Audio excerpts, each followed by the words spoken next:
Yo, it's so itchy, Dirty Beggar, so itchy.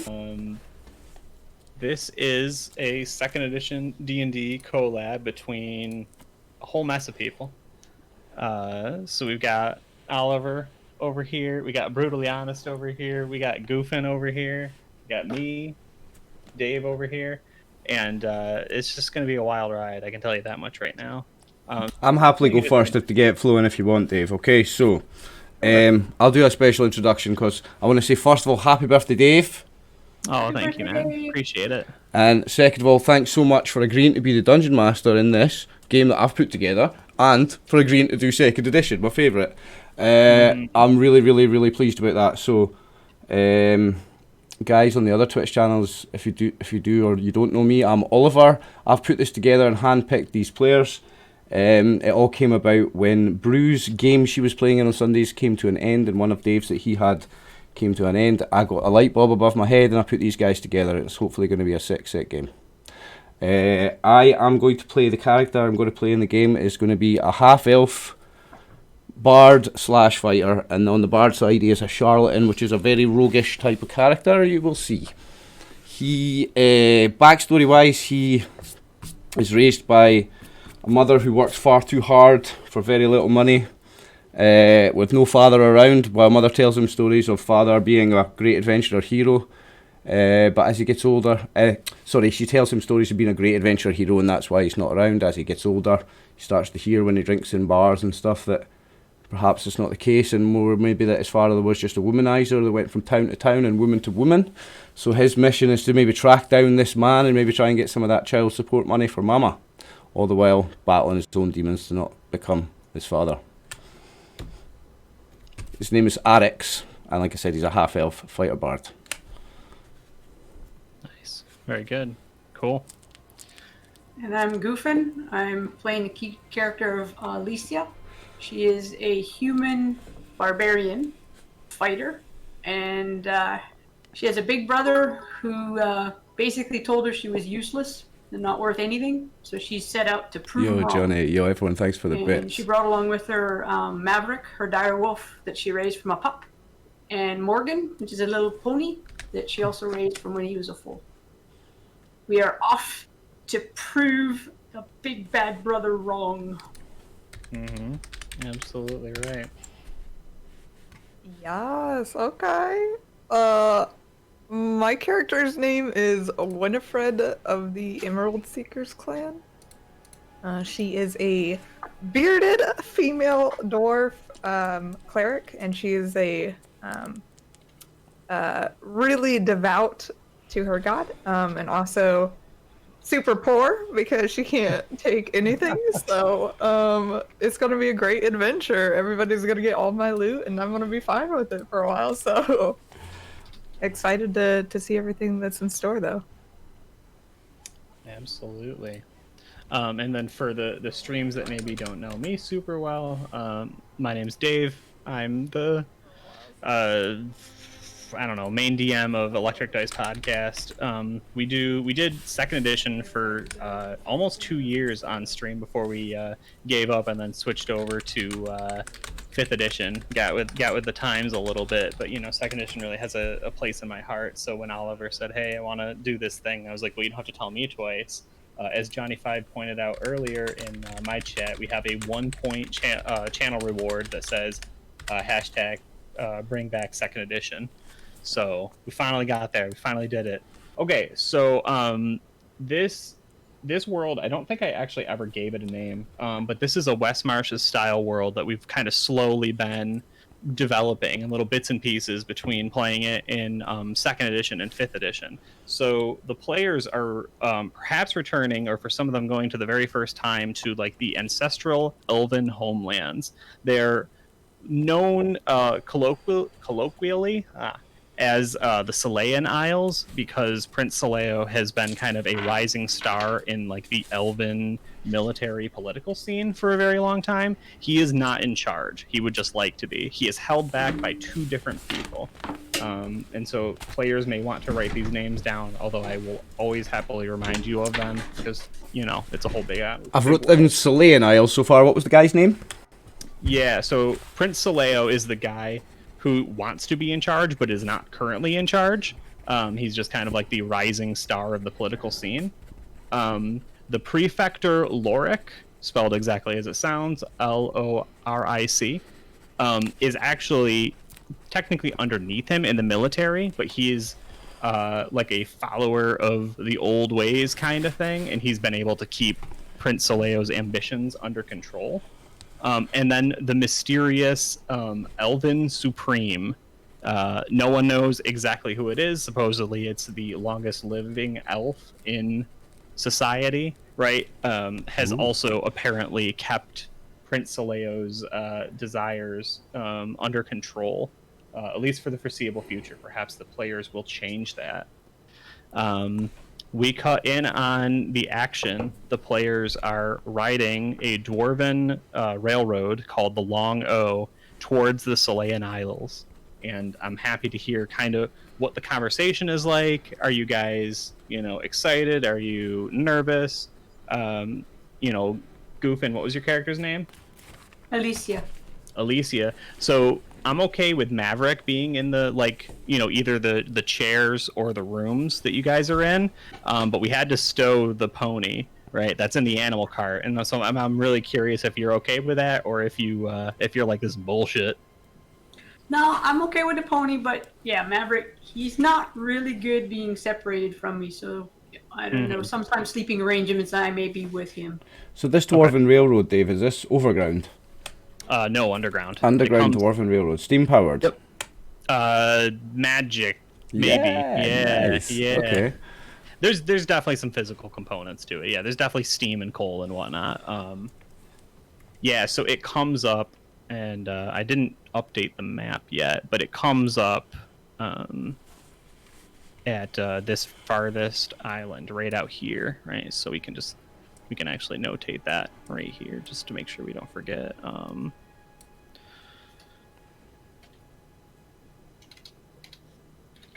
Long O. Rail stop. Okay.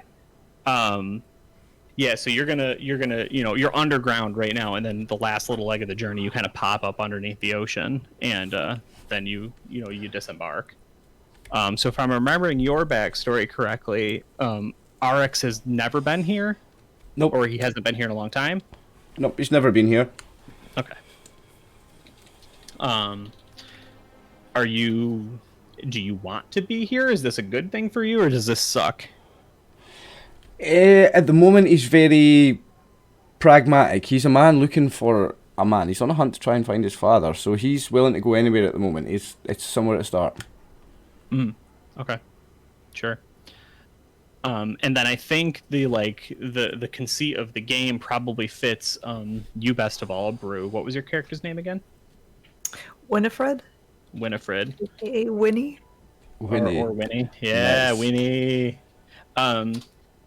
So the initial pitch that we talked about real briefly, I dropped in the chat, was we changed it to you guys are actually hunting down this Indiana Jones style artifact collector, this dwarven guy who has this artifact.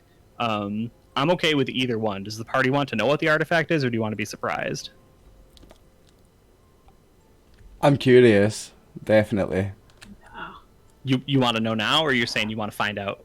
I mean, my character's curious by nature. He would probably want to have a look at it, if he would want to go sneaking for a look, I think. Sure. So you think it's more likely that you know what it is, but you just don't have it currently. You need to find this guy. Okay. Is everybody good with that?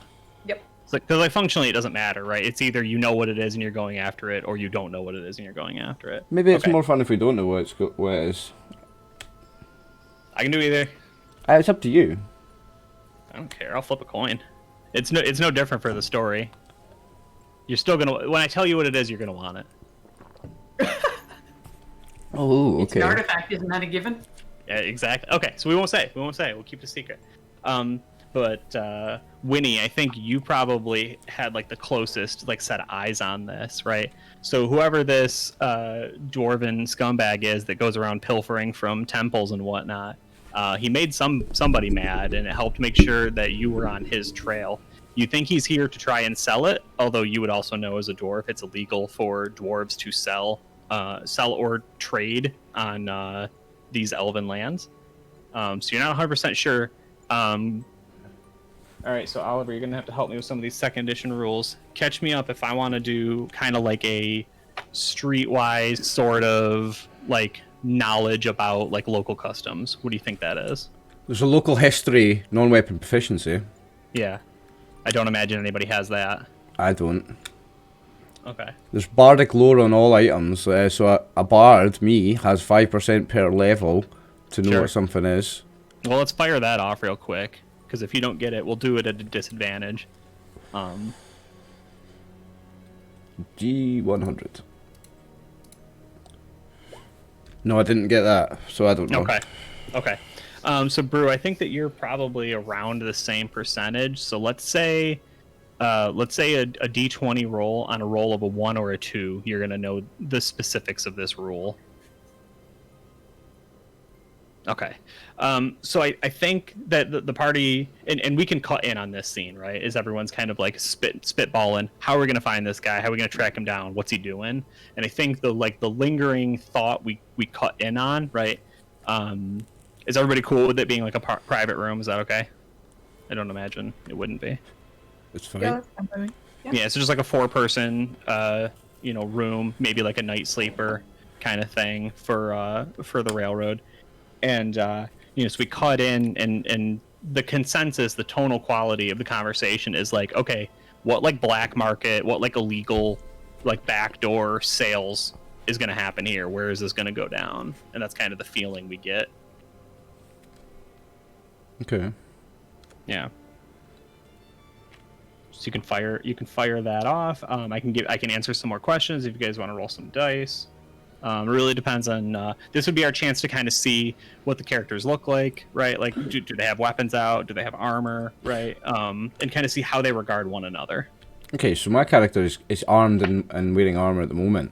He's trying to present himself as a sword for hire, looking for adventure. Really, just wants to get out there. So he's currently wearing leather armor. Is armed with a crossbow and 2 swords. Okay, so he's ready. Yeah, it looks like he's ready for a fight. Okay. What do you My think, Bro? character is So currently- yeah, so my character Sorry, has there might like have been a delay there. no, you're fine. My character has like no armor really, just like padded armor, and then a staff, quarterstaff, and a spear. Probably more for like working the land. But you do notice a 10-foot ladder that my character. Is it collapsible, perhaps? For the sake of humor, probably not. Sure, yeah. It's just been wedged in there. It's like a boat starting to go. It helps me reach high places, so that's why I carry it. Don't hate, but yeah, no, my character's pretty passive. Not really looking for a fight. Probably on this railway, just maybe coming home from visiting her parents, family. Maybe helping some of the workers underground. So probably not unusual to see my character here and see her carrying this kind of stuff, but doesn't necessarily seem ready for battle or anything. Sure. Okay. All right, Goofin. My character is armed with a battle axe, but just over the shoulder, nothing out and ready. And armor. Do you remember what kind I got? Hide armor, and Hide armor. I took what I could that my brother would allow me to take, and I'm pretty chilled. It's just Maverick's the one who's always on guard, so I can kind of relax a little bit. He's more aware of all these strange smells and people, and we're just starting off on our adventure and getting the lay of the land, figuring out who's friend and who's foe. Yeah, I actually like that a lot. Can you talk a little bit more about Maverick? Because I definitely want the camera to like close up on him to the point that we're seeing the three of you sort of like arguing in his eyes. You know what I mean? Like the reflection. Yeah, he's a direwolf, black with silver tips, yellow eyes, very smart from when he was a little pup. He's an alpha male in a pack.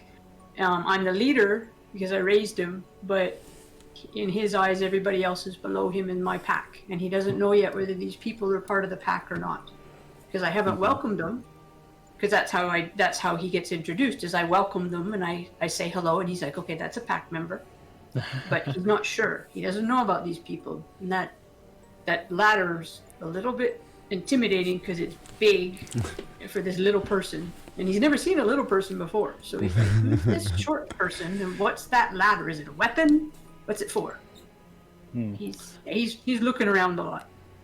All right, so I had a question from my chat.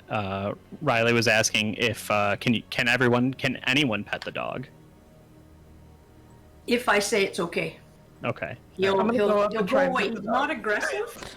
He'll just kind of pull back a bit and look at me like, is this okay? I'm definitely gonna try and pet the dog. Yeah, that's like the first question you ask in a good game, right? Like, okay, but hold on, Oh, can yeah. you pet the dog? Yeah, can you pet it? If no, it's already a bad game. So like, okay, we got there. We're having a good game. Yeah. He's not going to attack and kill everybody unless I tell him to. Okay, cool. No, I like that. I think the only other question I know I want an answer to like right now is like how long have you all been together, or is this like a group of necessity? Like what has kind of brought you together? I guess I saw what looked like adventurers when I saw this barbarian and this cleric, and I just gravitated towards them. Nothing to do with the fact that they're both female. Mm-hmm. Y'all good with that? Any additions? Yeah, no. Yeah, I mean, I think I'd probably be a little flabbergasted that somebody thinks I'm an adventurer, but you know. He saw the 10-foot pole and he's like, "Yep, that's it. Yep, He got it. He got it in one." And when I run my games, like we can lean in a lot on the role play. We can snap back and forth on it, so we don't need to have like a long and protracted conversation about like how are we gonna find this guy, right? But I am curious, like, does anyone have any like thoughts in particular, or are we really more interested in like, saying our plan is blank, cut to the next scene, let's do it. You know what I mean? Does that kind of jive with what people are feeling? I'm happy with that. My plan is to... I'm curious about this, what this artifact is, but my plan is just to follow the adventure wherever it is. Sure. So anything works for me. Okay. Yeah. Okay. Same for you, Goofin. Yep.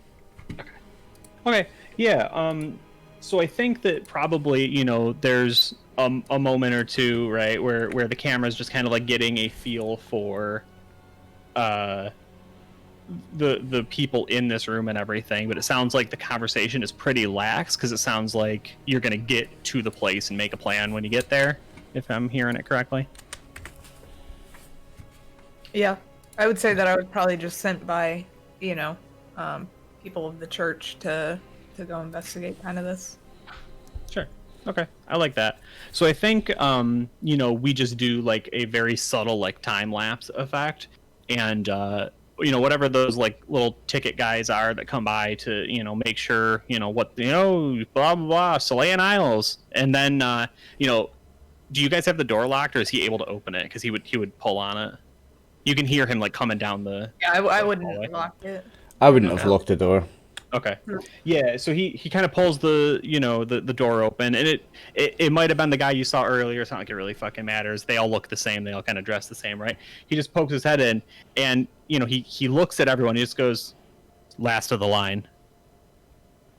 Everybody off." Okay. I'll ladies first, and I'll let the two, the human lady and the dwarf lady go first. Yeah. Do we need to let the dwarf go to get the ladder out to make? Yeah, I'll take a second to probably maneuver that through. So we all maneuver around as she fucking tries to turn this ladder in the cart of the train. Like I'm gonna grab it and put it under my arm and turn and almost knock him out. And then Right, like everyone has to like duck under it, and he's like trying to help you, but you end up hitting him in the gut with it. He's like, "Whoa!" Yeah. Here, and he gives you this little like bronze token. It's got a punch in it. Looks like it came off a ring. Yeah, sorry. So we got off track on technical issues. Oh, Yeah, good. he nods. He's a little green around the gills. He nods and says, "Yes. The all livestock. You're gonna have to go to a different counter. The luggage and everything will come. That's easy. The livestock takes a little more care. You understand." All right. What's the livestock? Yes, give me or her. I'm asking her. Yeah, what kind of animals is it? I have a pony. I'm gonna just tap the pony's butt a little bit, like its haunches. Yeah, I want to pet the pony as well. Well, it's not there yet. Oh, JK. Oh. I mean, if we Doing want it in the air if we there. want if we want to cut to that, that's fine. There's not going to be there's not a trick to it. I don't like actually your pony's lost. It got shipped halfway to Siberia. Like, The dog might be visiting. yeah, exactly. I definitely want. Yeah. If we just want to cut to the pony, that's fine. Because like I think all of that'll happen pretty much in the same area, and I have a scene when you guys get to the actual islands. Yeah. What?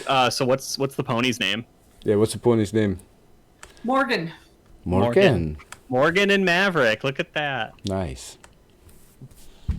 Is it spelled like normal or is it like Yes. Morgan? Okay. No, it's Morgan. Morgan. Okay, cool. Yeah, so we jump cut to petting the pony. Does Morgan have like a little name tag around their neck? No. No. Okay. No. You All gotta right. you gotta know me to know them. Mm-hmm. She's very friendly though. Raised Nice. around people, so she's very friendly. Likes behind your ear being scratched. She really likes Oh. I can't reach that, so I'll pull my ladder out and try and reach. How tall are you? I'm 3'8". She gets the ladder out to Ponies pet the aren't horse. that much I'm a Pony wee is. lass, a wee lass. She can do it, but sorry it's for you and pens her head down so you can scratch your ear. right. I was gonna say she can do it, but she's got to get on her tippy toes. Like, oh my goodness. It's okay. It's She's so got a good. ladder. Yeah. Okay. Cool. I like it. So we've got the animals. You got the luggage. Nothing seems to be amiss. Any questions? Any comments? Any things you want going on? Or are we ready to kind of like hit the like customs essentially? Yeah. I mean, I'm good. Yeah, I'm good to keep going. Yeah. Okay. So as the crew sort of slides up in front of, this line that's queued up, there's only about 2 or 3 people in front of you. You're actually kind of curious because when you got on this train, there were a ton of people. And the implication from, like, the little ticket service was that, like, everyone had to get off. So it's weird that now you're not seeing a lot of people. But the line is, like, moving fairly quickly, like, all things considered. What other kind of people are getting off here? I'm kind of curious. What are the other kind of passengers like? Yeah. So you've got what appears to be like an elven family. That's got like you know elves fairly well, right? Well, I'm half elven, but I think my mother would be human, so she's just a normal human. But I'm half elven, so I guess my father's half elven. Yeah. Okay. So you weren't really raised around elves, so No. why don't you fire off another of your bardic checks, unless you have a history that's better for it. Let me just quickly go over what I do have. Yeah. Non-weapon proficiencies wise. Let's have a wee look.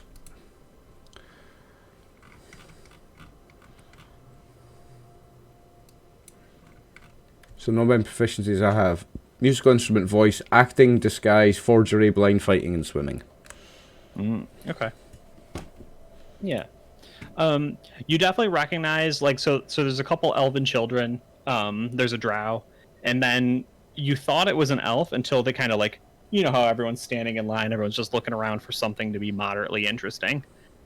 They turn and they have solid colored eyes. They're just like a shocking purple, like a vibrant, like Twitch purple. And you said that was like an elven child, did you say? There's a drow, there's 2 elven children, and then the other partner appears to be an elf with like solid, like shocked shocking purple eyes. And that's just like a normal elf, like a high elf, or... Yeah, maybe. You weren't 100% sure. You would have assumed so. okay. And then you saw the eyes and you're like, I don't know, there's something there I'm not getting. Yeah, okay. Maybe it's magic. Alright, but I don't know any more than that. Cool. Yeah, at least not now. It won't be a hard check later. Ahead of them seems to be two humans with a big old metal, like, you wouldn't call it a crate, but it's like it's a little less fancy than a treasure chest, but it's completely wound, right, long ways and like sideways with chain, and they haven't sat it down. They're both just like standing there panting, holding it up off the ground. I'm doing good, man. Thank you. And it's like really heavy, so they're like struggling holding it. Yeah, you can see they're struggling to hold it. Okay. I'm gonna ask them what you got in there, boys. Looks heavy. Yeah, do you go up, or are you like calling up to them? I'll just call over, like casual, be like, "Hey guys, Yeah, that looks heavy. What you got there?" Like kind of thing. Yeah, they kind of turn and look and say, "Oh, they were trying to call them upgrades, but it's stuff that came in on a boat. I don't know. They said be real careful with it. Don't jostle it or nothing." Well, looks heavy, boys. Good luck with that. And he nods. You don't. How well do you know like the lay of the land here? I don't really know the land. I'm not from around here, buddy. Oh, I do. Do you? I would assume I do. I don't know. Did I Okay. just lie to this poor soul? Yeah, that's what I was wondering if you lied or not. Okay, yeah. So they turn and look, and they say, "Oh, good. That's excellent." So the instructions were first that we were just going to meet them here and drop it off. Boy, that would have been great. We didn't even want to go into these. And thanks so much for the Looks bitties, around man. and And thinks Josh, better of thank you swearing. for the bitties. We have to get to the Evocatus. Something in the military. He can't put his hands up, right, because he's holding something. But you can see he kind of shrugs his shoulders, like, I don't fucking know what that is. Okay. So, like, would I know what that is? You can make a very hard check to figure it out. Have you been to the Elven Islands before? I don't think I have. Okay. I probably would have just been, in the underground railway system and above land and like the guys, kind thanks of so much for farming the villages. bitties. Yeah. Okay. Guys, you guys are legends. I'd say that there's like a Hail Mary for your I was just for your looking at my religion character crossover. class Go in ahead the- and in the roll rubric. d20. Let's see if you get a 1. Dave, I was just revising something, reading something on my character kit. It's the charlatan, and it's the reason I took this. He has a chance at every non-weapon proficiency. So even ones he Nice. doesn't have, he can Yeah. make a chance. He's got a chance with a big penalty. Even healing and things like that. Sure. What do you roll? Does it end up going based off the governing Okay. stat body? So I'll have a look. Hang on. That doesn't ring a bell. Yeah, he said it was something of the military. You've got like kind of, the clerical body. You don't think there's any crossover there. Like you're fairly confident it's not a religious aspect. Like what military buildings look like even when they're not, dwarvish. So it's like you can help communicate that to the group. But yeah, you do not feel confident about leading him to where he needs to go. You would have to wander around for probably the better part of a day to figure it out. How do you feel about wandering around? Just looking around, are there any like soldiers stationed around the, rail stop? Yeah, so this is very much like there is nobody around here besides the people that got off the train. Like the one ticket holder person that's like theoretically welcoming anyone leaving, which there seems to be no one. And whoever the person is like actually doing the like the customs and the checking in, and that's it. So it's super sparse. Okay. You say that there's people on the train, but now they're not there. Are they going somewhere else other than through this line? Do we see them going somewhere? Or do we don't see anybody but who's in the line, but there aren't enough to fill the train? Correct. So there were more people on the train than you realized. There weren't that many stops. Yo, man, new and now game's suddenly awesome you're so like, far. We're just why getting is started. he told us it was the end of the line, but I don't see the whole train disembarking, and so there's some inconsistencies happening here. Was there another exit we were told we couldn't use? Mm-mm.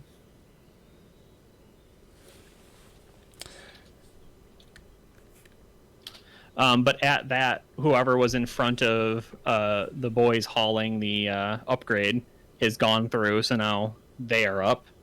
And in pretty short order, there seems to be some manner of conversation, right? Like the person checking it in is like pointing at the box, and they're like struggling to hold the box, and there's some exchange that happens there. And unless you guys are doing anything, about a minute goes by, and they clear on through. Well, if possible, I want to try and listen to what's going on in that exchange. That's all I would try and do. Yeah, I think that's fine. What do you got for your listening there? Right, so of the 8 thief skills, a bard only gets 4 of them, and I don't think one of them is listen. Hang on.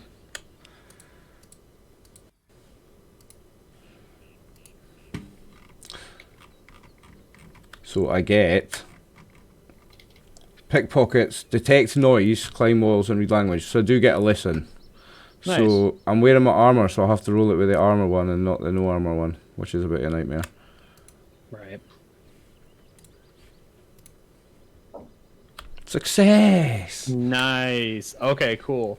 Yeah, so the conversation essentially goes, like, okay, who are you? And like they give their name, and I don't know what their names are. I didn't write it down. And then he's like, okay, what are you doing? They're like, oh, we're transporting upgrades for the Evocatus. And they're like, the Evocatus. He's like, yeah. They're like, okay, then leave it. And they're like, no, we can't do that. And he's like, well, you're not bringing that. No, you have to hand it over. Right? And there seems to be an argument because the person like checking them in was also like, oh, they should have come to pick this up and they didn't. And these guys are like, yeah, we know, but we're not going to set it down because we were told if we like jostle it, it's going to break. So they're having an argument about that, and I hear it. Yo, thank you, Undead. Yeah, and it's like it doesn't go like badly in the sense that they're not allowed, but you can see that like everyone, like at every stage, they're like, oh, something should have happened and didn't. Right? That's the feeling. Yeah, like everything's went wrong with it. Mm-hmm. Exactly. Okay, so do you want to intervene, or are you just gonna like file that one away? It's like, okay, Yeah, no, I didn't show up. I just want to file the information away and then pass it on to my 2 companions. Yeah. Okay. Cool. Yeah. So after they move through, the Drow family moves forward. No issues, really. Just boop boop. They go right. Not even a full minute. Oh my goodness! Happy birthday! Thank you, DB squared. Well, I have a question about that, Dave. In your world, are Drow known to be evil, or are they like or like they're okay? Yeah, I wanted pretty much everyone to have the availability to play that character. So, yeah, they're not any more or less evil than any other race could be starting off. Like a half orc or something. Yeah. Cool. Nice. Okay. Cool. Yep. So they move forward, and then it's you all. Are you going through as a group? Are you trying to go in alone? It doesn't really matter, but. I'm happy to go in as a group. Like, that's how I feel I would do it anyway. I'm trying to latch onto these guys and form a group here, an adventuring group, so... Sure. Yeah, group's fine. Yep, works fine. Okay. Yeah, so I mean, the questions are fairly straightforward. They're mostly just like, okay, well, who are you? What are you doing? What not quite as invasive as like, what's your purpose here, but it's not what's your purpose here. You know what I mean? So they're looking to get a little information about why you've come. Traveling bard. Mm-hmm. I would say traveling bard and sword for hire and budding adventurer. I would give them all that. Okay. Yeah, and so this individual sort of narrows their eyes at you.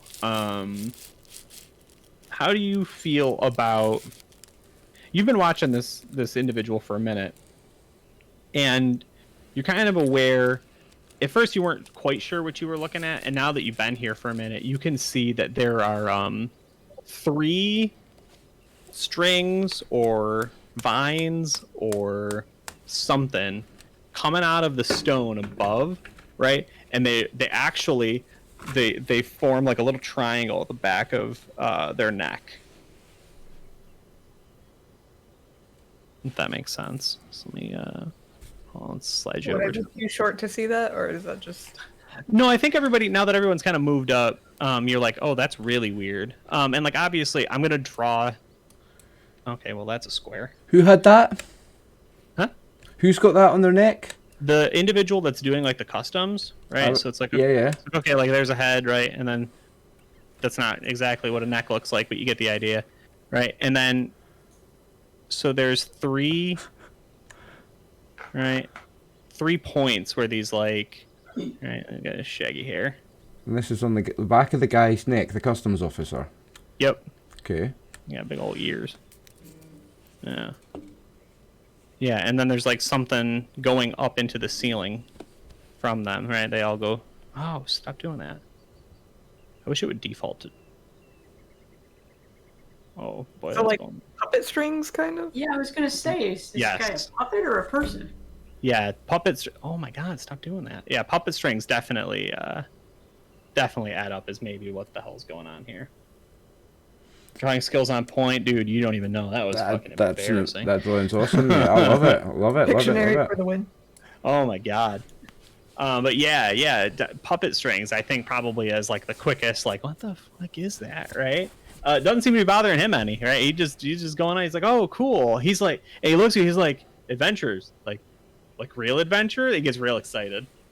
So wait, I'm like confused where the strings are going. You said they're not really going anywhere. They're hanging down, but they're pointing up in the picture.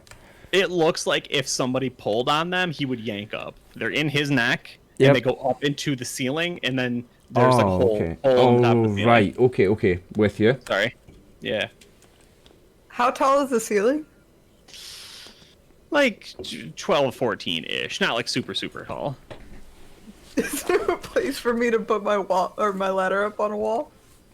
I mean, I think it would create a lot of questions, but absolutely. Like, you could just like shimmy off to the side. Well, set your ladder up. Here's the thing. How many people are in the room? Like right now. There's nobody behind you because of the animal thing. Yeah. There is the guy. There's you 3, and then there's a dude that checks tickets standing at the rail. Yeah, and he doesn't. I mean, he's maybe paying attention, but. Okay, so charm. Charlatans are aware of their unique charm and flair. They have learned to use this gift to sway the reactions of others. However, such charm must be carefully tailored to a specific audience. Charlatans can affect only a small group of people, no larger number than their current level. So I can do this to one person, okay? Mm-hmm. So Mr. Customs Officer with the strings or whatever. To be charmed, a group must be in average to high spirits. Is he in average to high spirits? Yeah, he's super excited, Okay. actually. So I must mingle among the intended group, that being him, and chat for at least 1d10 rounds. So I need to roll that. And after this time, those in the group roll a saving throw versus paralysation with a penalty of -1, because I'm level 1. Those who succeed are unimpressed with the charlatan and may even find him to be an irritation. If they succeed in a natural 20, they see through my facade. So I can try and charm him into thinking that it's alright for her to climb up with her ladder. Yeah. I mean, that's a long time, right? I'm remembering second edition is 1 round's a minute, right? A round is a minute or 10 seconds, depends how you do it, but Okay. Let's roll how much Okay. time you're gonna need. Do a d10 and we'll see, because I think it's definitely possible. I just want to know, like, okay, so this is pretty quick, relatively speaking. yeah. So even yeah, if it's minutes, it's 2 minutes. Yeah, so if you're gonna entertain his stupid questions about adventuring, like, you can definitely make this roll. Okay. Or, well, I guess he has to make the saving throw eventually, but So make him make a saving throw versus paralysation to be charmed by me. yeah, that's really good. Okay, so he's like, what? Have you been to a castle before?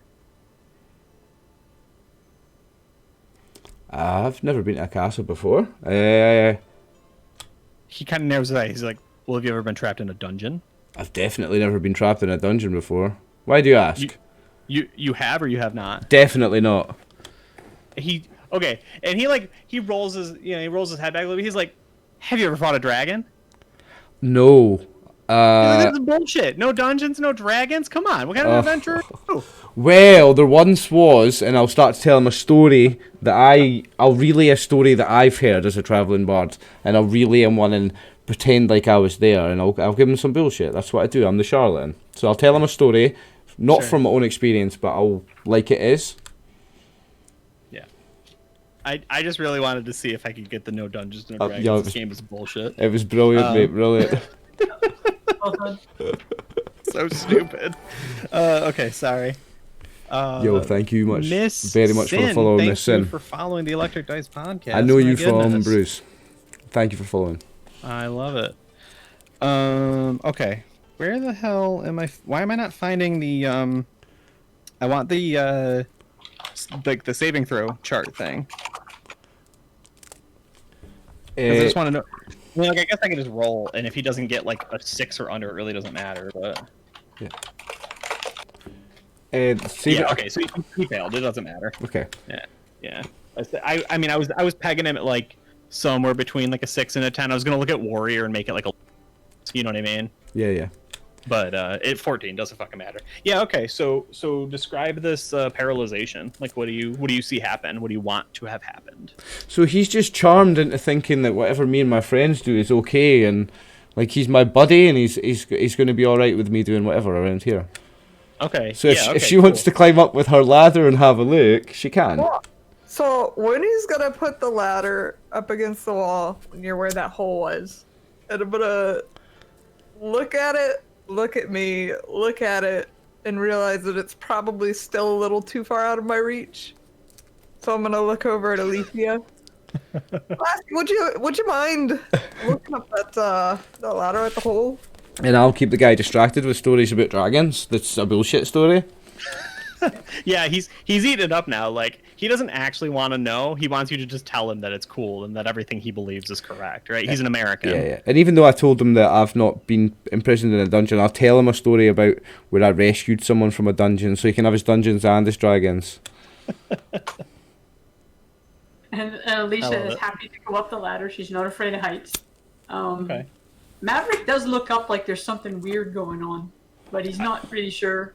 He would be correct. There is something weird going on. Yeah, I don't know whether he's heard, smelled something, but he does look up like, and I don't know, he could be following the strings. They're moving, but I can't fuck is see this it, but puppet he guy? sees something, that there's something weird. Sure. And he follows Alicia to the ladder, and I'm like, stay, you can't climb up with me, buddy, but appreciate it. And so Alicia goes up the ladder. Yeah. And timidly, or cautiously, I should say, looks around. How big's the hole, Dave? Yeah, so the hole's, only about 2 inches across or so. It is, as compared to the rest of the place, you would say it is not quite as finely made, right? Like, not that this is like an immaculate, landing area or anything, but like the stonework is nice, right? It's pretty smooth, it's pretty clean and everything. And this actually looks like a fairly, quote unquote, recently chiseled hole, right? Through whatever stonework they did. Like, this is not as nice as it should be. Okay. And that's just a hole up through the ceiling, right? Yeah, Where does strings go? Yep. And now that you're closer to them, and you're like really giving them a good look-see and everything, you can see that they do not appear to be fabric. They do not appear to even be like spider silk or something, right? They are suspiciously smooth. Would you like to touch one? It's a classic D&D question. Do you touch it, and do you have gloves on? I mean, I'm quite close to them as well, because I'm sitting talking to... Oh, wait, I'm not pushed What happens if you yank on one of them?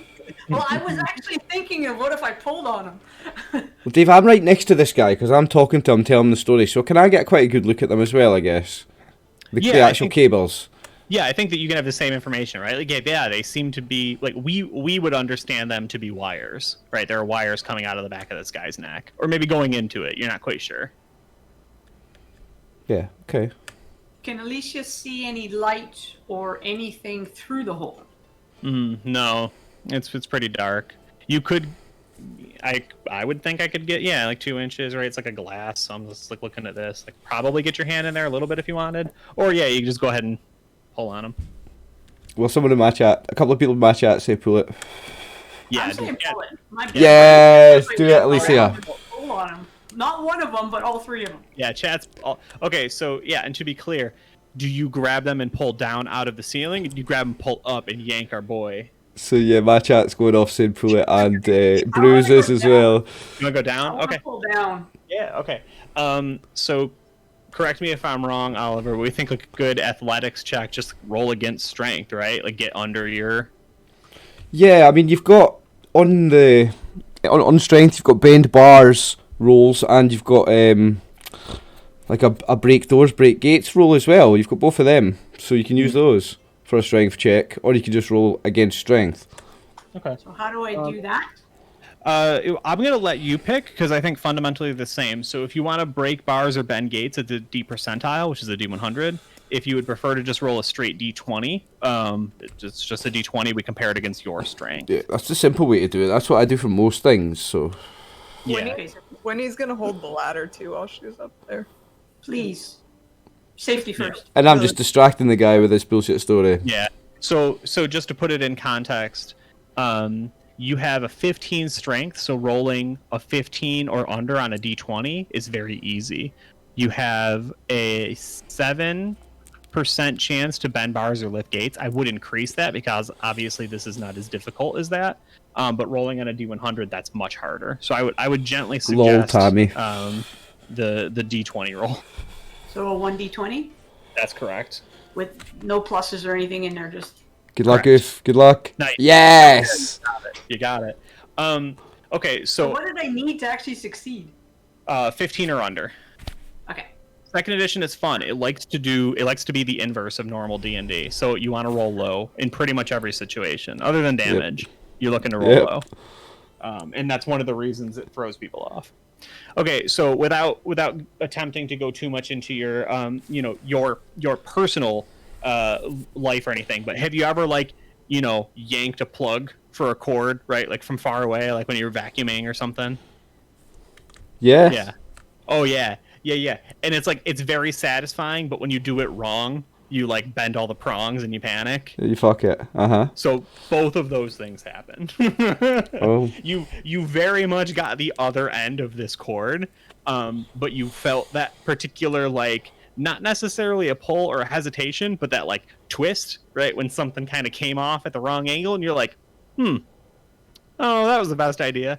And then the wires all just start unspooling out of the ceiling, and the dude just starts yelling. Doesn't matter that Oliver charmed him; he is fucking panic now. Okay, so right, what's the situation? Is there anyone around to see this? Do I need to try and knock this guy out before he is he screaming and yelling, causing alarm? Yeah. And he's not even being completely logical about what he's saying. He's like, man, oh no, what just happened? And he grabs his neck and he's pulling at the wires, trying to figure out, because he wasn't paying attention. You had him charmed. You know what I mean? Mm-hmm. So he is aware of the wires and that they're going awry. So Yeah. I've broken a connection of some sort. Mm. Like a communicator connection, something. Okay, I'm gonna try and get his attention, look at him, and say, no, it's okay. She's freed you. You're free now. You're free. What? I don't know. He looks up. He's like, no, why you go? I'm gonna get fined. Now they can't. Oh man. And he seems to have calmed down a little bit. Who did this to you? Who's got these strings attached to you? It's part of the new security protocols. They gotta tap in and make sure everything's working properly. Oh gosh, So- I'm sorry. It doesn't seem good to me. It doesn't seem. Right. He's like, what are you doing up there? And he just points. I thought it was something weird. We were just trying to help. It's like some spiders were. Okay, so I'll turn on the charm. They're gonna charge me 5 gold for messing with the connection. I'm gonna turn it on again and say, right, okay, don't worry about it, friend. I'll talk to your boss. I'll talk to the man in charge. I'll explain what happened. Don't worry about it. And I'm trying to calm him down, right? Yeah, okay. Yeah, I mean, I think that when you're when you're not running away, right, or killing him or something, and you're like, no, it's cool, he ends up repeating. He's like, they're gonna charge me, right? A bunch. That seems to be his major focus of the day. All I've got are like soap shavings. I don't have any money on me, you know.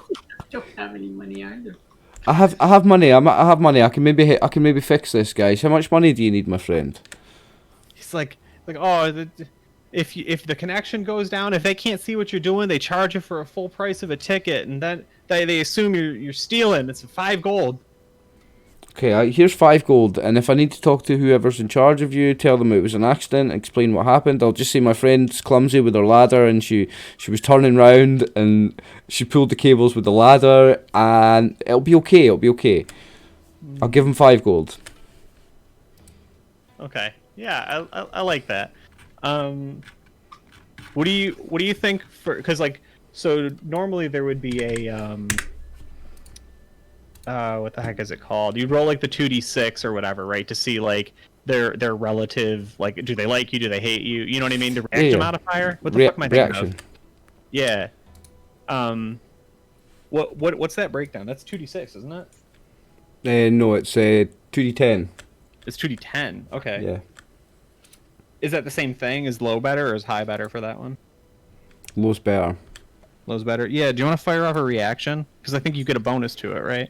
Yeah. So my reaction bonus is +3, Yeah. and my charisma is 15. Yeah. Okay. Let's see that. We're gonna, you know, like, so we don't spend 100 hours just like arguing, like, oh, where are the wires? Blah, blah. So I roll 2d10, and I want to roll, what, 18 or under, right? Yeah, I'm trying to find it right now. Or whatever your reaction for this is, and I've got a +3 on the roll. Right. Yeah. Yeah. I rolled. Okay. So you rolled a 7. I rolled right? low. Yeah. Right, because it takes away. Yeah. Okay, so that's pretty good. Oh, let me just try and find it real quick. I do like this scene though. So like, what is everyone? Did y'all just like post up and sit down on the floor, or are you just having a conversation? Like, what does it look like when, you know, the 2 elves in charge show up? I'm like starting to pull like soap shavings out of my pouch and put them in my hand to see if I have anything of extra value that they might. I got Hey Fab, 2 thanks for following. lavenders Thank and you. a sandalwood. Appreciate What's it. the And at least conversion? he came down the ladder and was like rolling up the wires and gave him back to the dude. So Nice. as the guys in charge, I guess I'll try and talk to the guys in charge as they come through. Yeah, I'm fucking having a terrible time trying to find this reaction chart. Either I'm looking for the wrong thing or. I've rolled well anyway, so.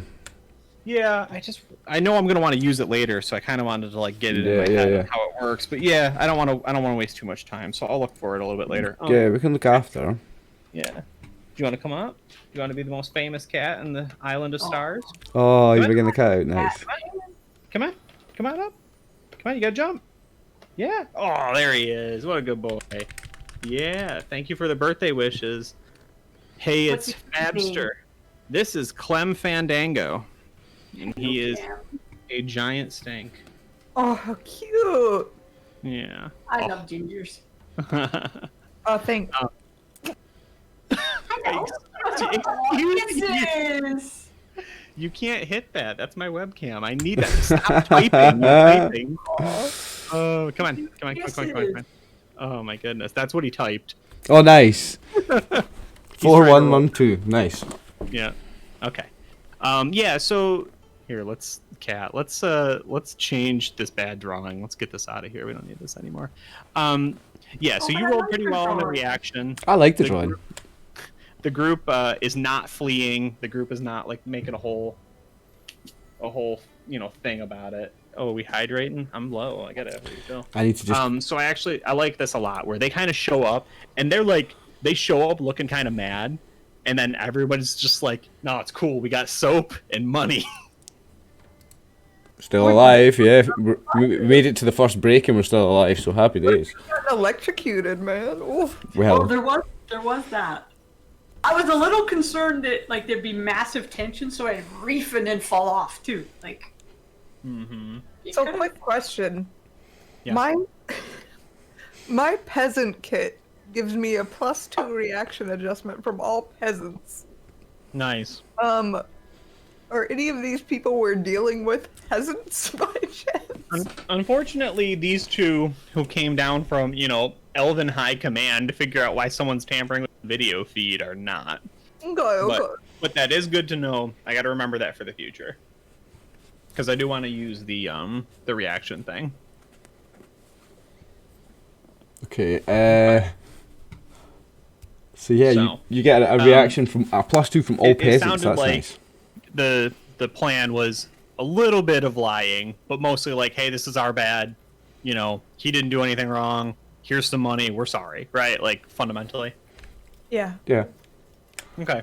And I Okay. think unless somebody wants to like say or do something in particular, I'm fine with kind of making this like a lie, deception, deceit, bluff roll. Right, and either they're going to believe you or they're going to have some more questions. Okay. Well, so I'm gonna attempt to do it because I get a +3 on all reactions because of charisma. But what I'm wondering is, if they are peasants of any variety, does hers stack when we're a group? Her reaction Yeah. adjustment. So unfortunately, these are not peasants, so that one's not going to. That's not going to matter anyway, right? So I'll make a reaction roll then, 2d10. Yeah.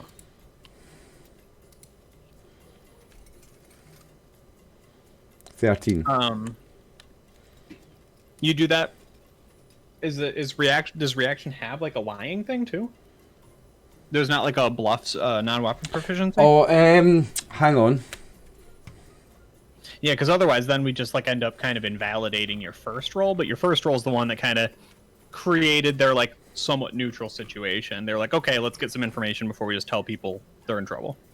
I have acting, Yeah, I'm fine with that. so I can make a roll in acting. Yeah, I think that's fine.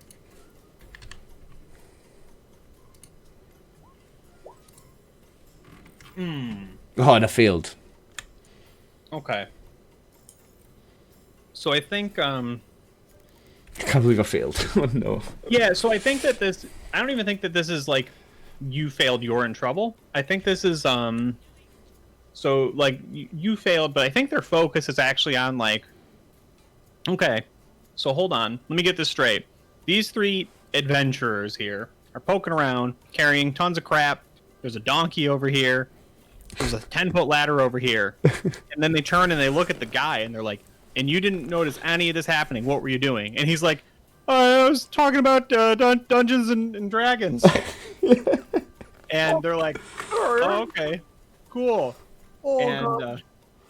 what's that? It's not his fault. It's not his fault. Oh, they totally blame him. They're like, okay, so, like, we're going to charge you the 5 gold for interrupting the feed because we got to get somebody back up there to fix it.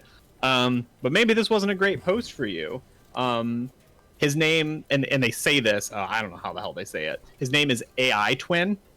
AI-TWYN. Okay. I-Twin, maybe. And he gets demoted on the spot. Oh.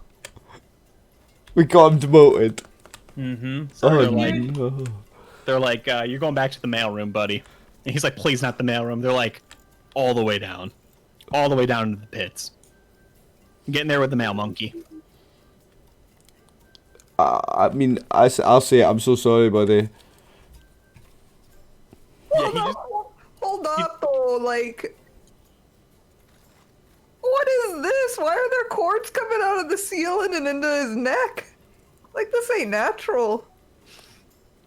yeah, he sort of furrows his brow. He goes, the ancients understood magic and metal far better than we ever will. He Right, points but to- you piqued our curiosity with it, you know. You can't just have that there and blame us for... I mean, you've got these things surgically attached to someone. Obviously, we're suspicious of that. Right. and nods, so says, I-Twin felt the calling, as many of us do, to go into the Tangle. He was gifted with a lesser blessing. His was the reason we could reduce security at this station. We are able to keep an eye on things, even remotely. It's like a scrying spell, but better. Right. No, I understand that, but why are there no notices up saying, "No, don't pull on the cords that are coming from the ceiling attached to the guy's neck." Like, Yeah, maybe warn people. Yeah, and so like to kind of get you a little more information on these two that showed up. It is two. You're not quite sure like who they are, dressed in pretty much identical armor. Elven. It's not quite chain. There's definitely chain as part of it, but it looks like it might be elven half plate. And it's got like a blue-green sort of low luminosity to it, and then just like dark robes wrapped around that and everything. They look like capable fighters, to say the least. And they just sort of like turn and regard you, and then in one voice they say, "Was someone pulling on the cords?" And they like produce the little cop notebook, right? And they're like, "The understanding was that the cord was snagged on the ladder." Yes, an accident, an accident, an accident. yeah. You feel the harsh judgment of elven kind glaring in your direction. Well, have a good day. Can I use my? Is there any kind of way to use my half-elven twinkle in my eyes to show them that I'm a good guy? I don't know. It was an accident. We're so sorry. Yeah, I mean they're willing to look past you, and they're like stupid adventurers. That's why we don't let many of them here, right? But this is now the players have to be sad because they got iTwin demoted. We got him demoted. Yeah, I feel bad. Feels bad, man. Feels bad, man. I'm just gonna leave a couple of soap scraps for him because that's all I can give, really.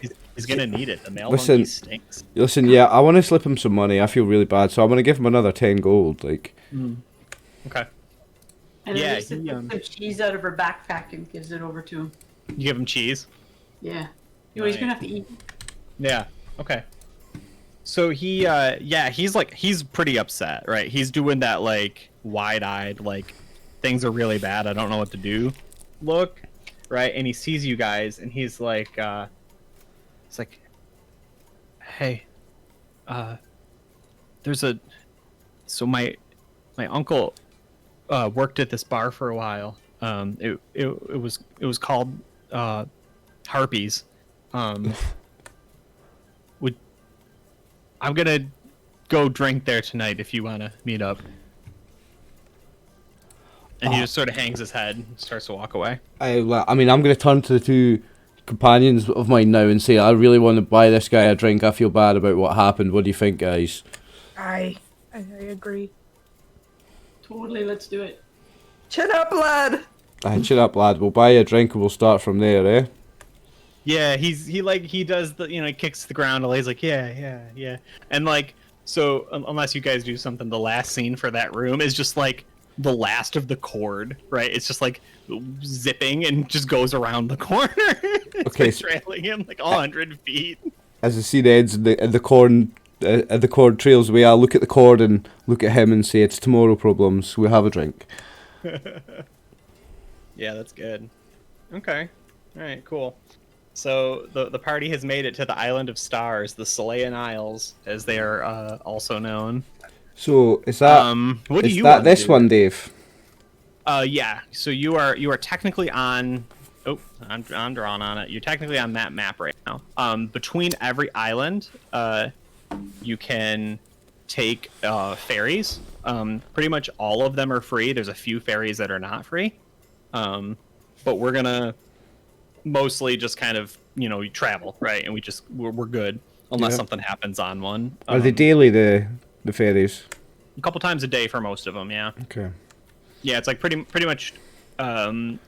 Sometimes you have to wait an hour or two, but for a lot of them, they're so close that like it's pretty near constant. Okay. So, question about the railway. Where did it start? On the mainland or somewhere else?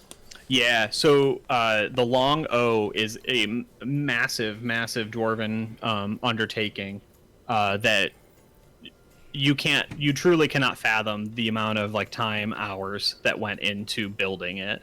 And then now it's the dwarves are pretty much in charge of transportation of most goods.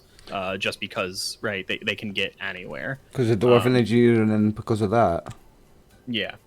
So this is a last stop because the dwarves are. So these are all the Elven Isles, the Island of Stars, the Solayan Isles, right?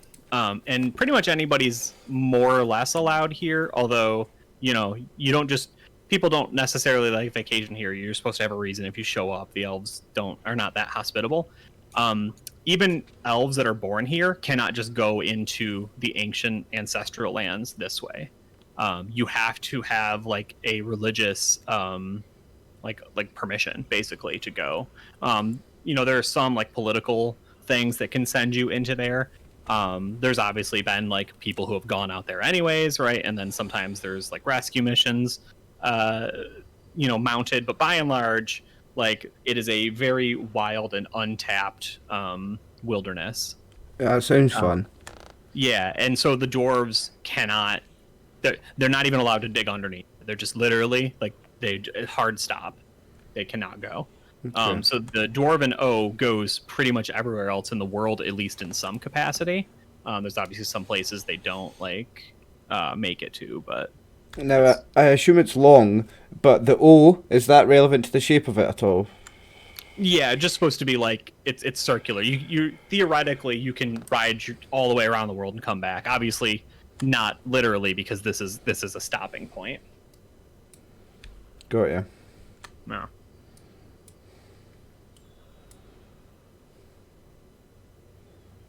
Are you looking to get any more information on that, Goofin? Are you like keeping your ear to the ground for? Just sussing things out. Yeah. No. So one of the tricks I have for campaign prep, DM prep, stolen from my friend other Art Josh is just like 10 secrets the party can find out like every game. So there is obviously a secret about the dwarven long O that has not yet been discovered. So I was curious if you're like yakking people up about it.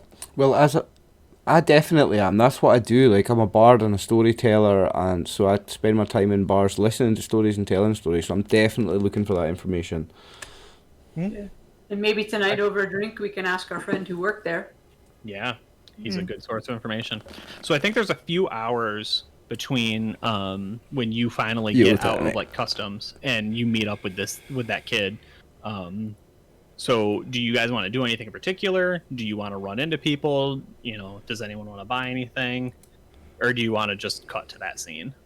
I'm just gonna take some soap from my backpack and replenish the shavings in my front pouch. I'm keeping my ear to the ground in general in any new place, so... Okay. So yeah, you just want to get a feel for the islands and whatnot? Yeah. What time of the day is it when we arrive? I was figuring it was probably right around when, like right now when we started, right? So probably between like 3 and 4-ish. So, starting to be late afternoon. And you would expect to meet up with this kid, like 8, 9, maybe 10 o'clock tonight. So you got a few hours to kill. I would ask the guys if they would like to take a walk around and just get a lay of the land. Are the pony and the direwolf welcome, or is that causing some weird things outside? As long as they behave, you're good. Yeah. The there's some sort of like agriculture and animal husbandry around here, so nobody seems to be having too much trouble. And it's like y'all stink of adventure, you know what I mean? Y'all weird looking and you got weapons everywhere. Like the average person just doesn't even want to mess with you. Do we see anyone?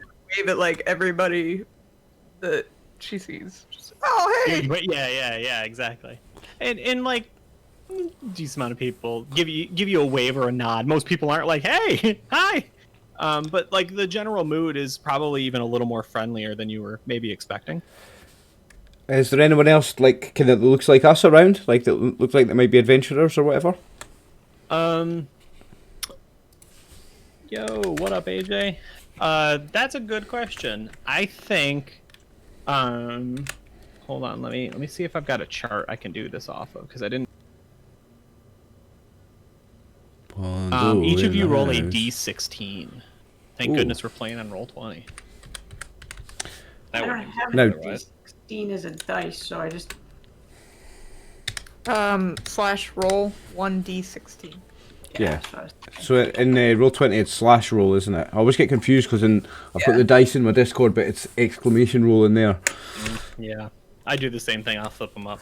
So yeah, I Alright. rolled a 10. So we got a 6, a 10, and an 11. Yo, Tune. Welcome, bro. Tune, check it out. We've got a multi-stream link. I'm tired. Okay. So we've got a cyber leg.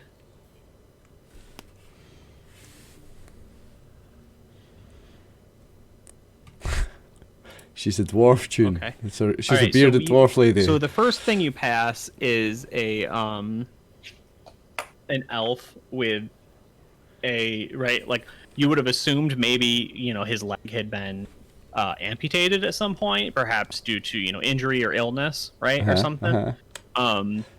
But it the flesh that is remaining, at least that you can see on his leg, is actually molded and tapered quite well to this like thin spindly cyber leg that is like one of those kind of like recursive ones that have like the little bit of bounce onto it.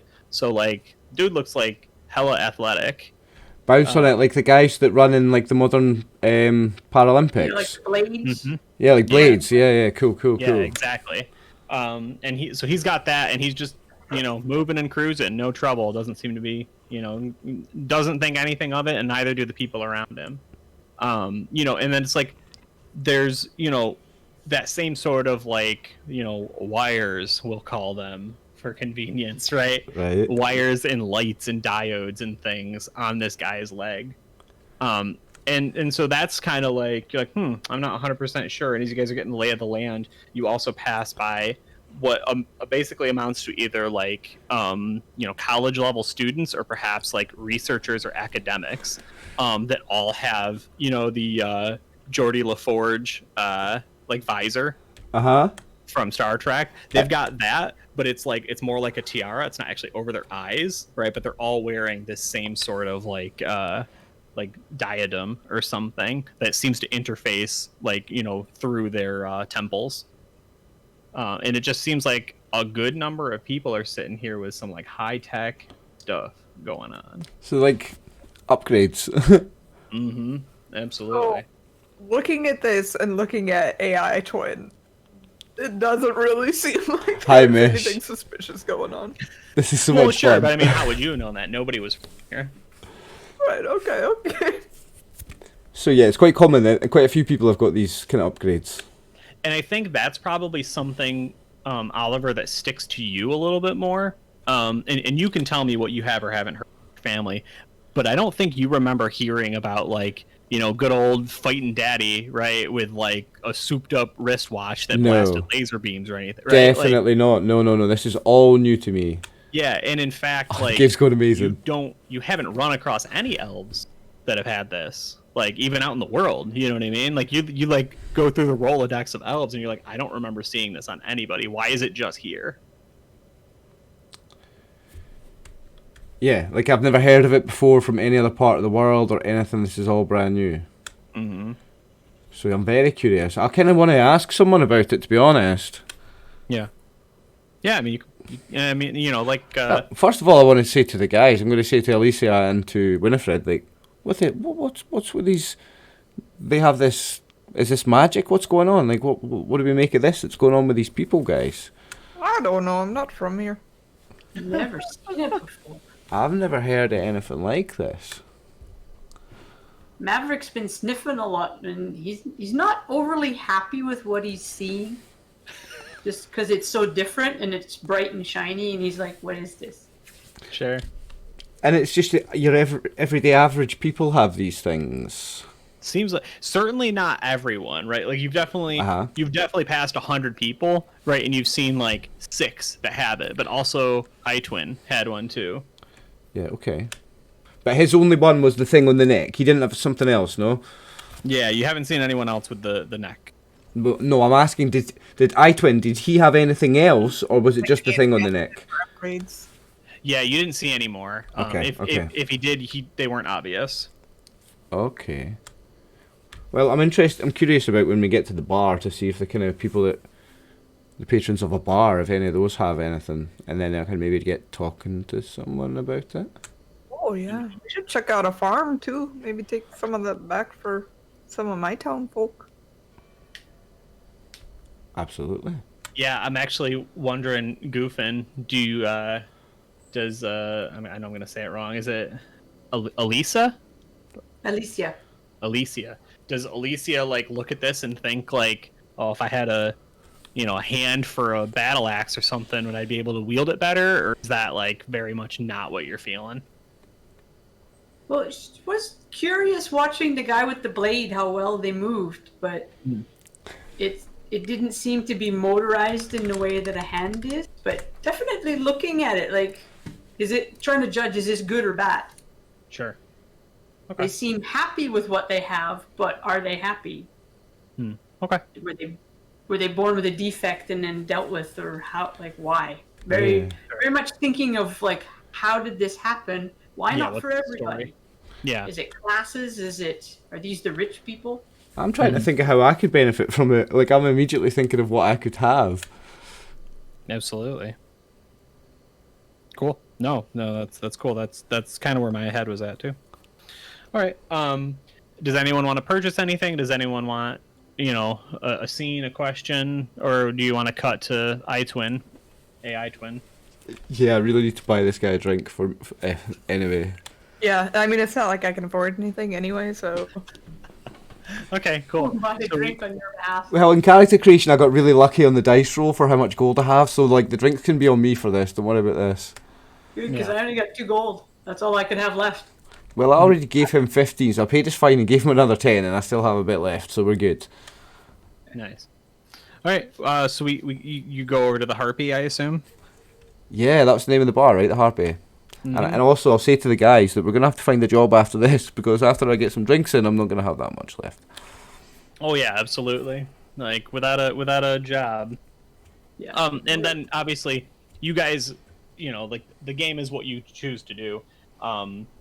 But don't forget there is a dwarf here somewhere that is trying to sell an artifact of the is it Freyan? The Church of Freya, the Freyan Church? yeah. Now, do we know that he's on this island, or he's somewhere on these islands? Somewhere on these islands. Ah, okay, so we need Theoretically had to come in the same way you did though. Yeah, so our buddy might have seen him come by if he has come, and might know where he went. No. Okay. I'm hoping he's our buddy. Yeah, so what? Yeah, after we yanked. So, right, don't worry about the money just now then, guys. I'm sure we'll have enough to have a drink, and then we can still try and track this guy down first of all. If we run out of money, we'll cross that bridge when we come to it. So the the exterior of the Harpy is a pretty nice, pretty lavish looking building with just kind of a surprisingly like simplistic sign hanging right above the door, right? And it's like a it's like an action shot of like a feathered awful creature like karate chopping or karate Gotcha. kicking something. But assuming y'all are good with it, you can head right in, right? Nobody hassles you at the door, nobody says anything. Is there somewhere to hitch up the pony so that she feels safe, or is it... Oh, yes, And, absolutely. yeah, and is Alicia allowed to take her dog in to the bar? I Yeah. want to know. Is it a dog-friendly place? That's very important. Yeah, so you hit the door?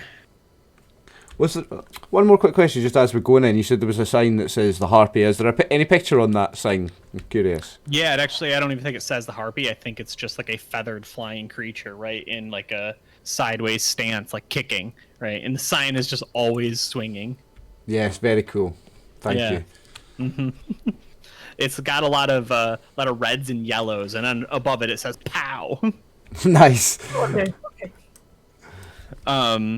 Yeah. So like as you kind of come in, right, with Maverick, whoever it is behind the bar, I think that the lady's she's behind the bar hitting some taps right now. She just sort of looks up, says, "Is there going to be any trouble?" looking No. at you. No.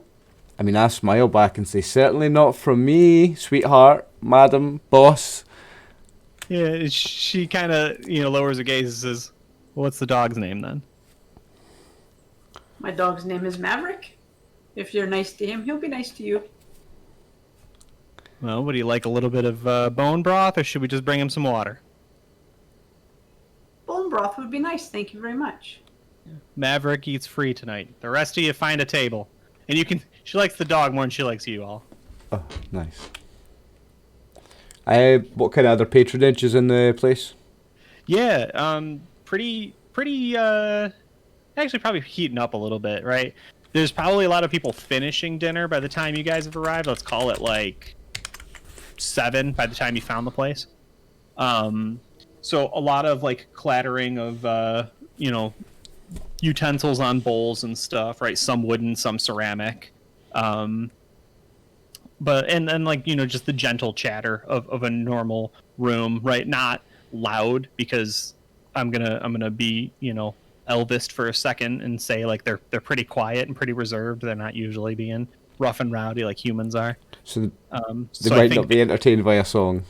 Yeah, well, if it's good, they probably will be. But like there's not a din in the way that like humans continuously like escalate their volume to talk over everyone that's around them. But certainly like a fairly busy room right now. But it looks like it's self-service. You don't see like waiters or anything kind of coming around. Either they bring you one bowl, then you bring it back up, or else you just pick it up from the bar. It's not you're not entirely sure yet.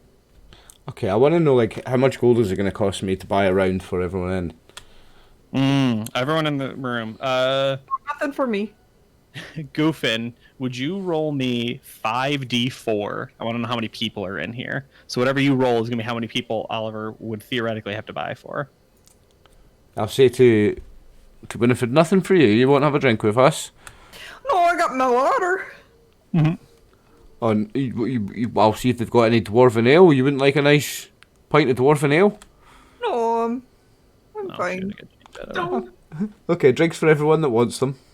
Apologies to anybody who has an accent that's Irish or Scottish, because I'm butchering this shit. I love it. It's all good. Okay, so only 12 people, not counting yourselves. So that's not too bad. Right, I want to buy a round of drinks for everyone that's in. Yeah. So I'm trying to find. While we're getting the drink spot, are all the people around there? How many of them have that weird stuff, the shiny stuff? I would say since you rolled a 4 only once, I would say 1. Okay. So I'm seeing ale by the gallon. I'm seeing meals per day, but I'm not seeing drinks. Oliver, you got a drink chart for second edition? I don't have a chart. I just kind of like how much is a meal. I just say like a drink is the same as a meal, eh? Yeah. So the meals per day: good is 5 silver, common is 3 silver, poor is 1. A pitcher of where'd it go? A pitcher of common wine is 2 silver. So yeah, I think a gallon of ale is 2 silver. So I don't know, maybe like I think like maybe 12 silver total to hit everybody. Okay, so I'll pay 2 gold and tip the bar, whoever's on the bar, the 8 silver that's left over. So I'll take 2 gold off my sheet, so that's 20 silver. Nice. I'll pay for a round of drinks for everybody, and the 8 silver that's left over, I'll tip the bar. Yeah. So she kind of comes over to you afterwards, and you can see she's got a bottle with no label on it, and she just puts down 2 glasses, right? And she pours one. It's the one close to her, and she looks at you. She says, "My name's Yak." Hi Yak, my name. Hi Yak, I'm Rx, and I like hold up the glass and like wait for her to chink glasses with me. Yeah. And if she chinks glasses. Yeah, she hasn't filled yours yet though. Oh, all right. Okay, I'll wait. I'm waiting. I'll say hi. Yeah, I'm Rx. Yeah. So she's sitting down, assuming names.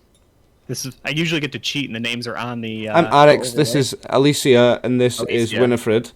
Yeah, Alicia and Winnie. So she sits. You guys are at a table together, right? Yeah. Okay. Yeah, she sits. She's only put 2 glasses out so far. She's poured one for herself, and she's looking at Rx, and she sort of side eyes the 2 of you and looks back at you, Rx. She goes, "Okay, you spent some money in the bar. That's pretty good." And she pours your glass. Okay, so I'll lift it up and hold it up to chink glasses with her. Yeah. Does she do it? She ends up clinking the bottle with you.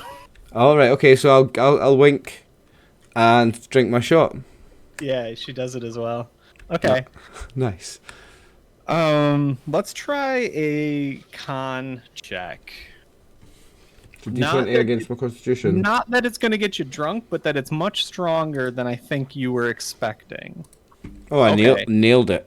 No trouble. No trouble. And she looks, right? She looks. She watches. And she's like, yeah. Yak will remember this, right? So Flashes across the top of your screen. And she slides the other drink over to you if you want it. The one that she poured first. Okay, now bear in mind I winked before I took the drink and nailed it like that. So yeah, I'll nail the second one as well then. Absolutely, yeah. Yeah, that's fine. Okay. Yeah, she says, all right, so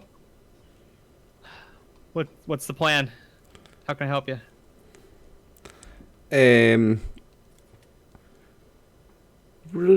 Just looking around just now, and at the moment I'm looking at these two because I don't want to say too much. I mean, at the moment we're just having a drink. Earlier, who said he was coming in tonight. We were wondering, has he been already? Who's that? AI twin? I missed his name. Yeah, you got it. She goes, Has he been here tonight, or are you expecting him later? oh no, haven't seen him yet. I know who you're talking. The guy I won the bar off of. It was his like cousin's nephew or brother's son or something. Yeah. No, I know. He's stopped by a few times. No, not tonight. You haven't seen him. It's a nice place you have here, Yak. I'll say as I look around. Realizing that she's the owner of the place. Yeah, she smiles. She says, I try. We like to keep it calm, level, but you see somebody from out of town, you have to wonder. So she's an elf, this lady. Yep. And she Goofin, I'm not sure if this is a good idea, but she goes to pet Maverick. She goes to like scruffle him. Ooh. I reach down and put my hand on Maverick's head and say it's okay. Yeah, so she stops. She can pet him because she gave him the food, and so and he's not alerting that there's something off, so I let that happen. Sure, that was my expectation. Like, I think she expects that since she provided food, she's good in his eyes. But like you're saying, he's really well trained. You know what I mean? Yeah. Okay. Yeah, he actually didn't eat the food until I told him he could. Oh, I don't think she in front of him, and he doesn't just eat food. That's a well-trained dog. Yeah, I don't think she would have noticed that either. I think that would have been another assumption of hers. It's just a small hand signal that he was happy to take because he was hungry. Yeah. Okay. Yeah. So she pauses for just a brief second, right, and then, you've said it's okay, right, and so she scruffles him. She says, "Yeah, interesting lot. So, tell me more." Well, I think we were kind of curious about everybody walking around with them upgrades, enhancements, what you call it. She doesn't have any of the upgrades, does she? This lady. Yeah. There was only one, I think, in the bar. Yeah. Okay. Yeah. You see her get kind of guarded for a moment, right? Which I don't even know that that's weird, but she does. And she says, "Yeah, a lot more." And she says, I'm terrible with the English language. I think it's a proper noun, right? Where she goes, "A lot more callings lately," right? And you recognize like that word "callings" as like the thing she's referring to. Okay. She goes, "Not sure why, but yeah." And she, shoves a thumb over her shoulder, right? And she goes, "That guy back there, It's got one of the more, she rolls her eyes, popular ones, I guess. Supposedly they're building some interface, they called it, some conglomerate, something for everyone. Does she recognize the word the tangle? Yeah. Yep. Why do you say tangle? Because that's what the AI twin was connected to. Yeah, but she was connected to the Tangle, wasn't he? Yeah, that's what the elves said. Remind me what I said in that moment? We had asked why there was wires coming from his neck, and that it was why they didn't have notices up, and they said that it was the ancients, magic, and that he volunteered to be connected to the Tangle, be part of like the collective, I think. Okay. And this is what she's talking about. This guy over here's got he's got an implant that's connected him to the Tangle, is what she's saying, yeah? Yeah. Okay. This is fucking interesting but weird. Some Matrix shit. So, do all of the people connected to the Tangle have wires coming from them?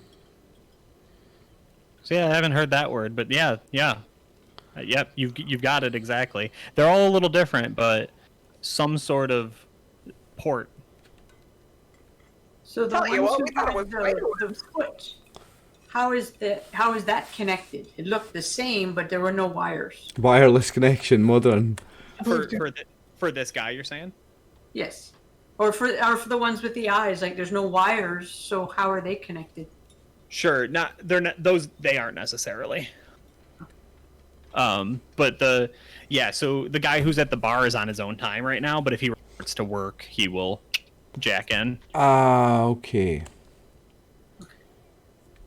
So his connection is for when he's at work, he plugs into the system. Mm-hmm. Okay. This is fucked up. Yes. Any other questions for her? Not like ever, just right now, because iTwin's gonna hit the door pretty soon.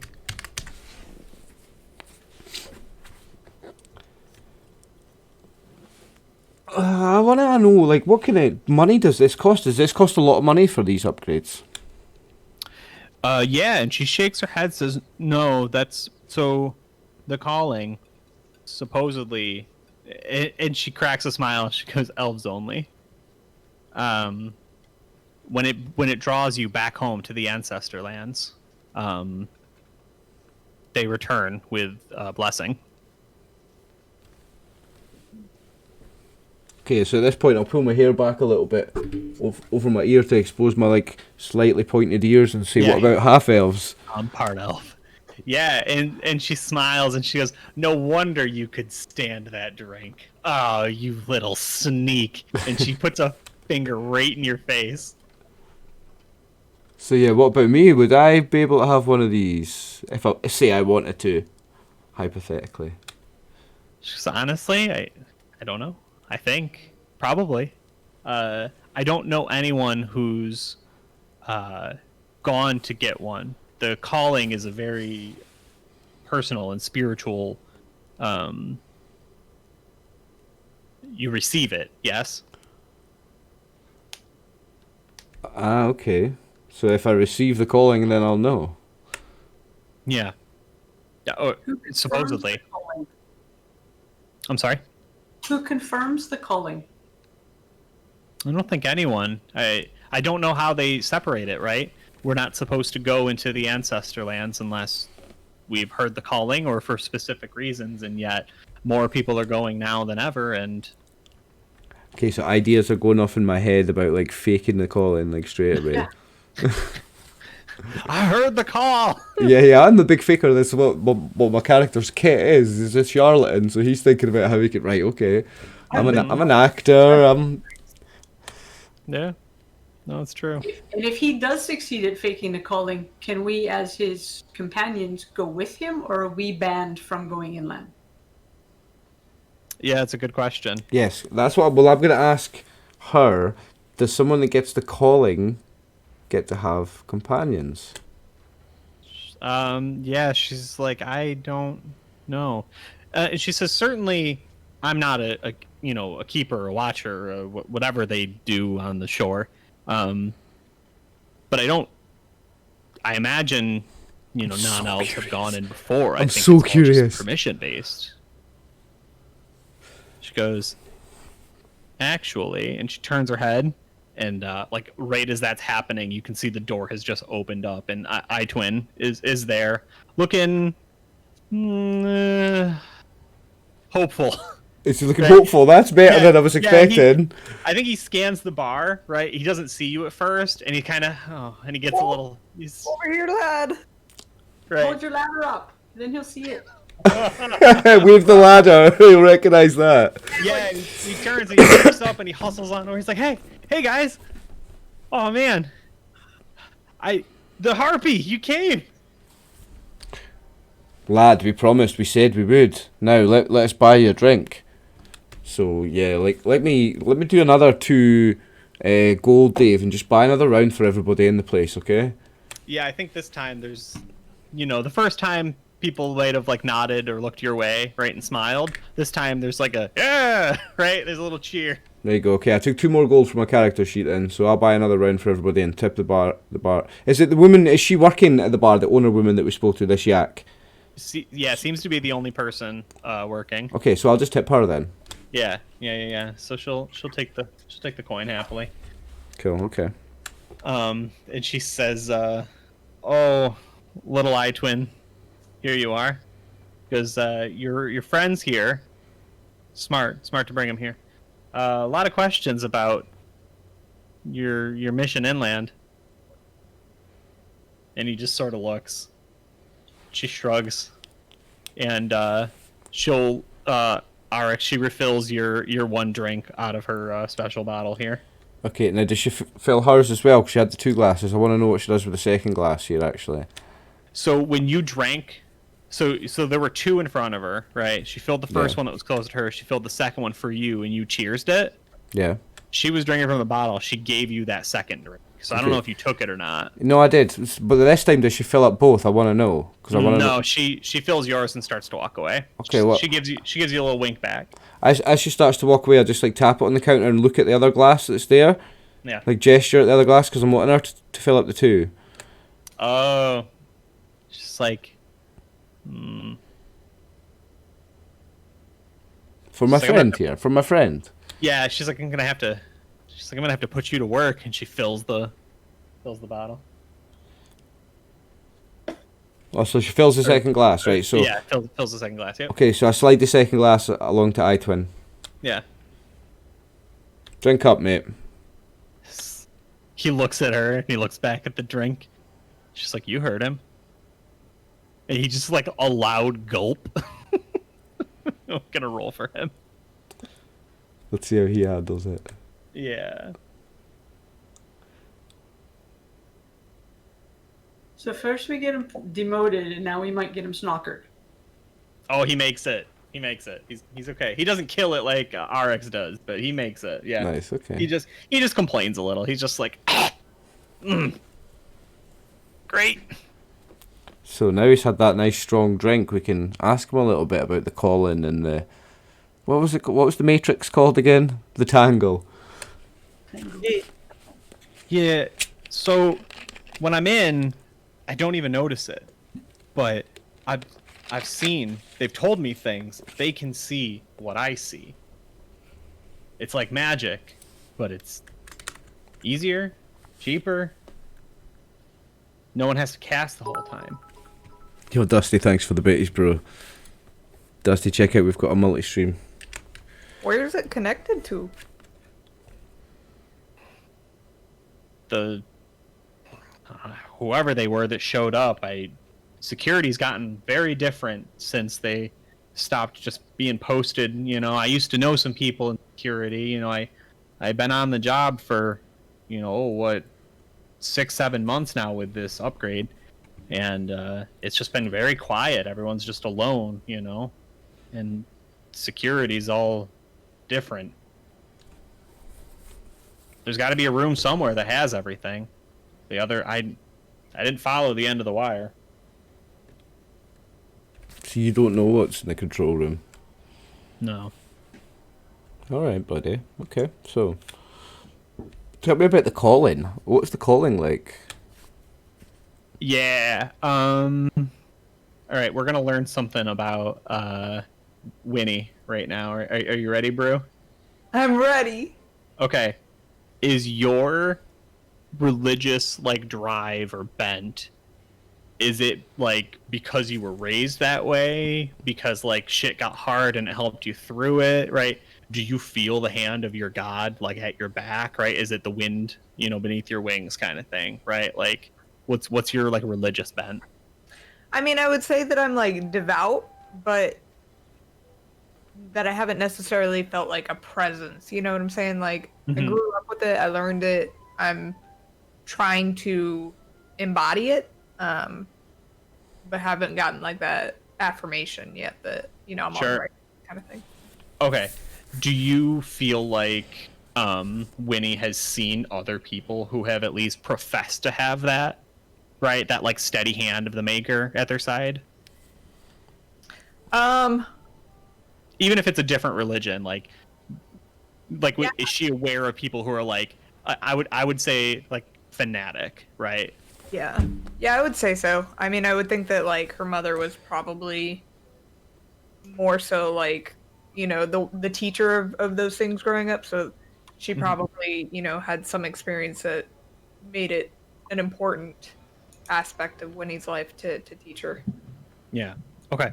And that's the qualities that he takes on as he begins to talk about the calling, right? Like that it is beyond, right? Like it's not faith, like it's fact. You know what I mean? He's like, oh, the calling. I've never been so sure of anything. I knew exactly where I needed to go. I knew exactly what I needed to do. I I just woke up. It was more than a year ago now, but I remember that day forever. And I was so proud. I was so proud when I took the boat. I took the boat into the island, and they saw me, and there was no question. I mean, they asked me questions, obviously, um, but they give you a cool backpack and like a bunch of supplies, and then because I was, just me, and there weren't a lot of people, and they said I wasn't really cut out for going through dangerous stuff. It was cool. Like a couple people came with me and just kind of watched me the whole time, and Ooh. a lot of questions. And yeah, now I got any points, right? And he's got like, we would understand them to be like like a data jack, right? He's got like 3 little ports in the back of his neck where you could like plug in a headphone set and listen to his thoughts or something. So that's great and all, but like, did it come to you in a vision? Did you Yeah. hear yourself being called? What exactly are these ports doing for you? Like some people, it looks like it benefits them, but these are, maybe we're not seeing the benefit. Yeah, it made me, like I was able to just like, I made the the security stop and like the customs check-in way faster. Like it's just me. I was so good at it right up until that ladder. The You accident. screwed up the- Now I'm back in the mailroom again. We're sorry about that, buddy. I'm sad. I'm sad about that. We're not from around here, and that was kind of a sight to see. So in your case, Yeah. you used your calling to be able to come back and get these upgrades, but you've just used it to be able to get a promotion at work, so they can plug you into the system at work for your job. Is that right? In security? Oh well, I didn't. You don't go in like I'd pick a gun. You know what I mean? Like if I had a choice or something, right? Like I'd be big or something. But you get what yeah, you know. Like, I saw somebody that got a leg. I think I like this more than a leg. I'm The leg taking. Yeah, I'm just taking mental notes here about all the different things that are available. I mean, what kind? Yeah, I want to ask then. What kind of things could be available? Yeah, I don't. He's like, between you and me, I don't think we've seen the end of it. I don't know if you've noticed. Probably not because you're not from here. There's a lot of people getting upgrades lately. The calling is happening. There's more. It's faster. I think something big is gonna happen. This is Elven supremacy coming to say, it's time. Oh. So like, why can't I get these upgrades or my folk? It's like, I don't know. I don't think I've seen a. You are a dwarf, right? Yeah, and a lady. Hence the beard. It's like, I don't think I've seen a dwarf with one. I don't know. I guess maybe, you know, maybe it's elves that made it. It is in the elven ancestral lands, so. I'm gonna start like grabbing my ears and pinching them in so that I can try and train them to be like more pointy. Because I'm only a half elf, but I want to try and. I am a master of disguise. I have that. It's another way of proficiency. So I'm gonna like try and mold my ears, their shape a little bit, try and fold them over or whatever. Yeah. Hey Sarah, hello. Yeah. He's like, I don't. Maybe. I mean, I see you're devout. So, you know, maybe your god can make a deal, right? You could like help spread the word, right? Maybe if you wanted to like get inducted, we could, you know, I don't know. I don't know what their requirements are. So I guess if I get the calling, then I just show up on the shore and tell the guys that I got the calling. They let me go about it, right? Yeah, that's how it was for me. What kind of questions did they ask you? They asked a lot about like, and it's weird, you know. Do you ever like know what you need to do, but like maybe you can't explain it? Right. Okay. All the time. Yeah. That's like I knew where I needed to go, and no, never mind. And he just looks at his drink for a minute. No, keep going. Yeah. Keep going. He's like, yeah. So the male monkey. You want to know about the male monkey? Yeah. Okay, I'll tell you about the male monkey. Okay, so all right, is this? They've had him down there for a really long time. And he's like kind of getting old and gray hair, and he's like a little bald on top. And the scene cuts away from there. Oh, okay. And I will not spoil our chat with the male monkey. They can just postulate wildly. Okay. So yeah, what are people thinking right now? What do they want to do? What do they want to accomplish? What's the plan? Well, it's curiosity more than anything, but I like want to see. I want to fake the calling and go and get like a mad implant upgrade in my body. I don't know if it's just curiosity killing the cat or what, but that's kind of that's my first thought. Yeah. So No, can we also ask him? Wait, hold on. I forgot. Give me a second. I was thinking of asking about that. The door. Any others that have come into town that The might what? have had an artifact Have or you seen like anybody like me? But well, masculine, I guess. Okay. Yeah. So we cut back in the conversation, you know, after the after the male monkey has been explained, and everybody's like, oh, right, and he takes an and so Winnie, you ask him if he's seen any other dwarves. Yeah. He goes, I think like one or two. Not many though. Is that why you're here? Do you have a friend here? Well, you know, no, but I sure would like to make some friends. Okay. Yeah, well, if I get any mail for him, you know, I mean, I got professional courtesy, you know, obviously I can't go tell everybody everything, but, you know, like, I might accidentally, you know, forget and say something. Apart from ourselves, Dave, have we seen anyone that's not elven here? Very few. Mostly human that may have been, like, elven ancestry. And then there would have been a shop of halflings.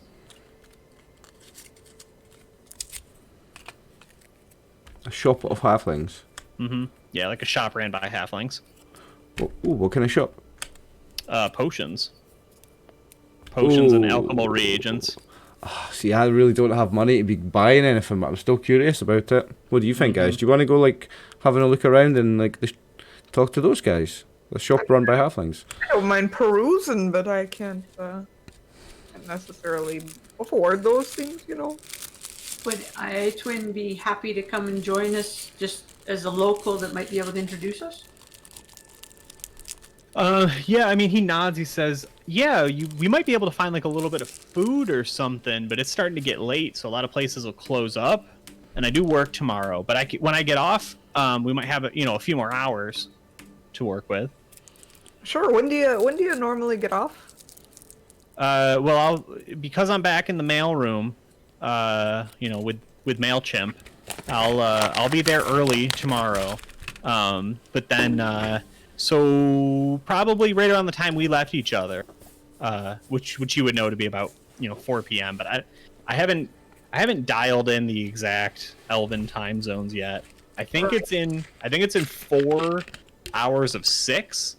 Because like the elves only do 4 hours of trance, but I think that like there's a little more on either side of that. So when I was building, what's up? I was going to say, I think in second edition the elves only need like an hour of time to, whereas like everyone else needs 8 hours to get like a full rest. Like an elf says trance-like state, and it's only 1 hour or 2 hours or something. Yeah, I thought it was 4. Is it only 2? No, it's only 1 or 2, I think, Oh, that's mate. crazy. Yeah, I think so. So when But I was don't quote me. building, when I was building this, I was thinking they had like 4 segments of the day, and then so they're spent like working, like personal reflection, community service, and like rest.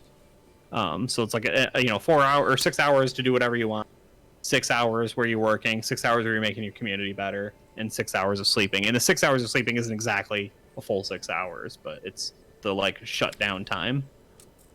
Okay. But we'll look into that because I do want to be as honest to the rules as I can.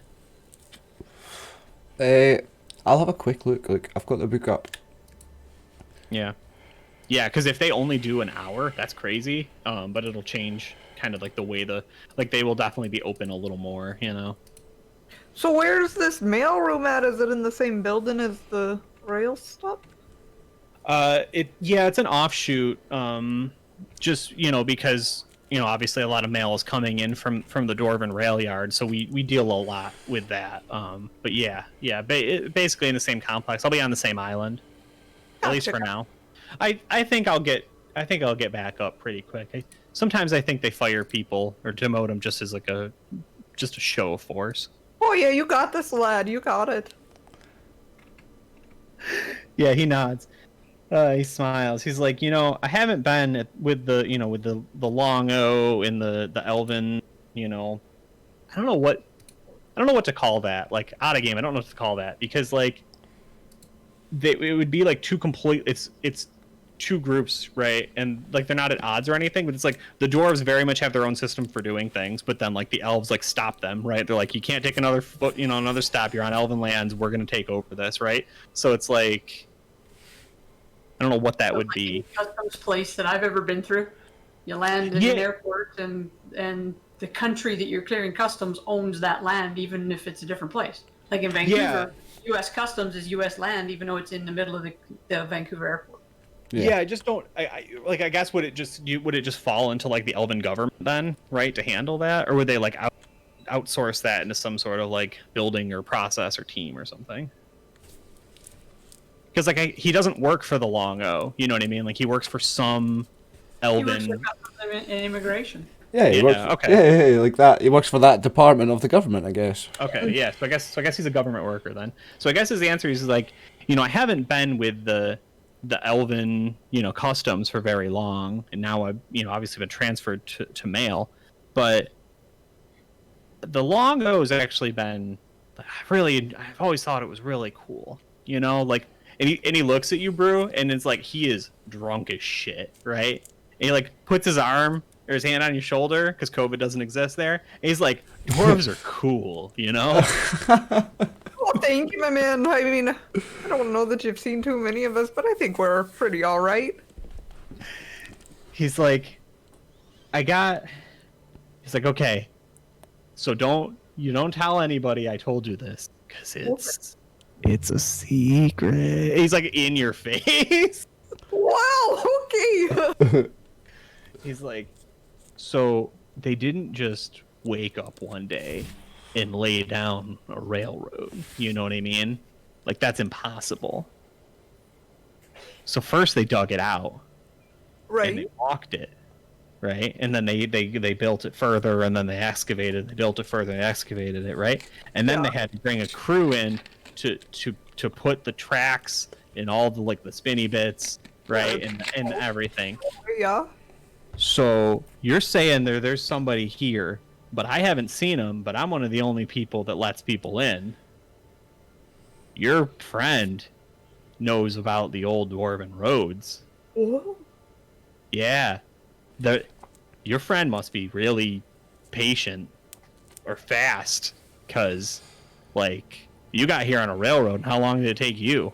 Oh, so long. And he walked? Or I guess rode like a horse or Yeah, maybe a donkey. yeah, maybe a donkey. Unless You see Morgan out there. She's a beaut, right? I remember. But unless he's stuck in on that railway somehow, did he come in on that dwarven railway? Is it possible? Oh, I guess it's possible, but I haven't seen very many dwarves. So do you happen to know, we noticed the train was really full when we were on it. Didn't see a lot of people get off at the other stops, but not many people got off at our stop, which was supposedly the end of the line. Does that make sense, or? So I guess it goes back the way now after here. Maybe it was elven security?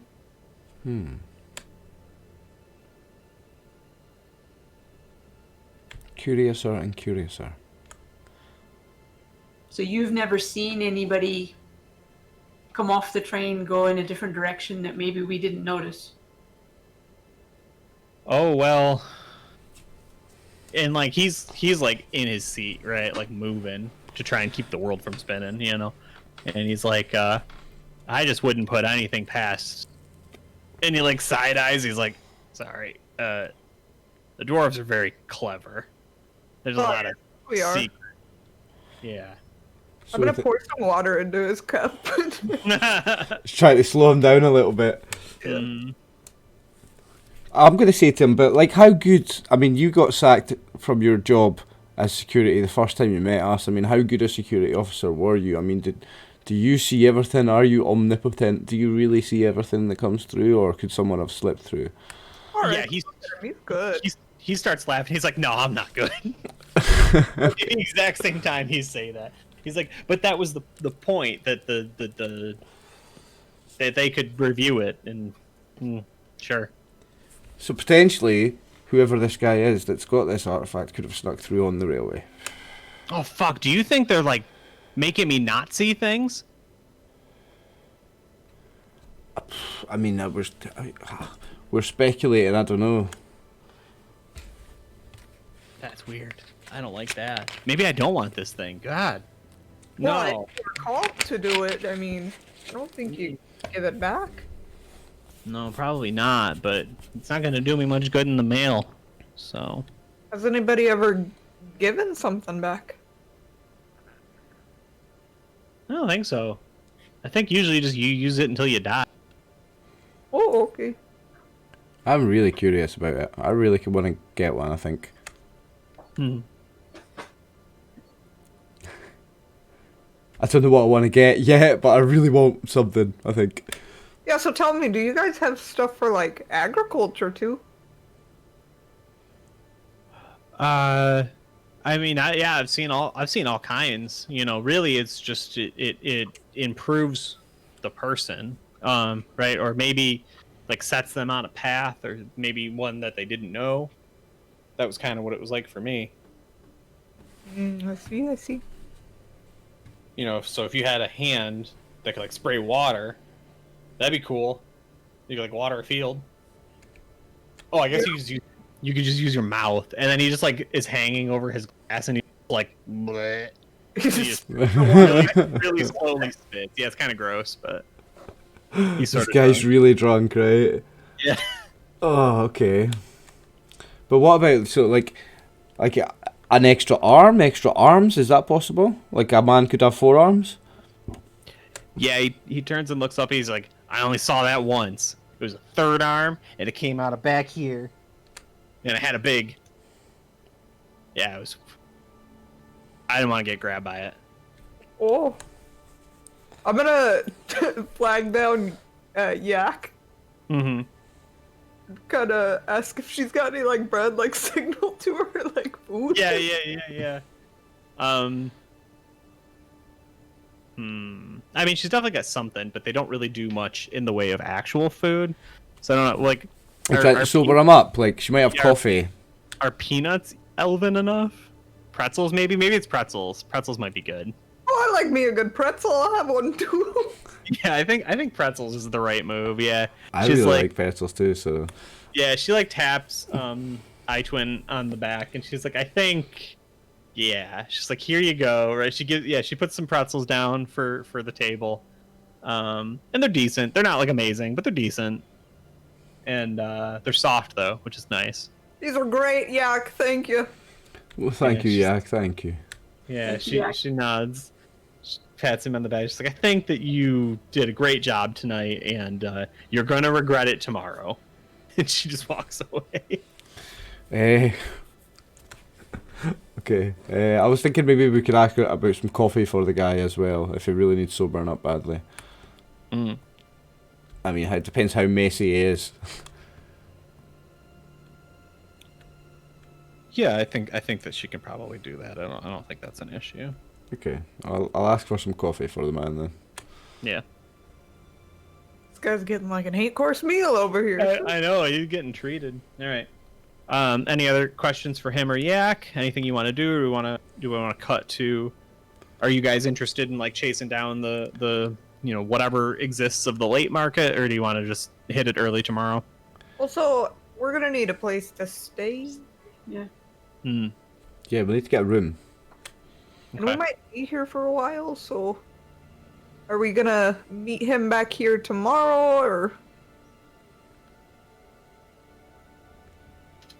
He's like, yeah, I'll meet you. We're gonna, because you wanted to tour.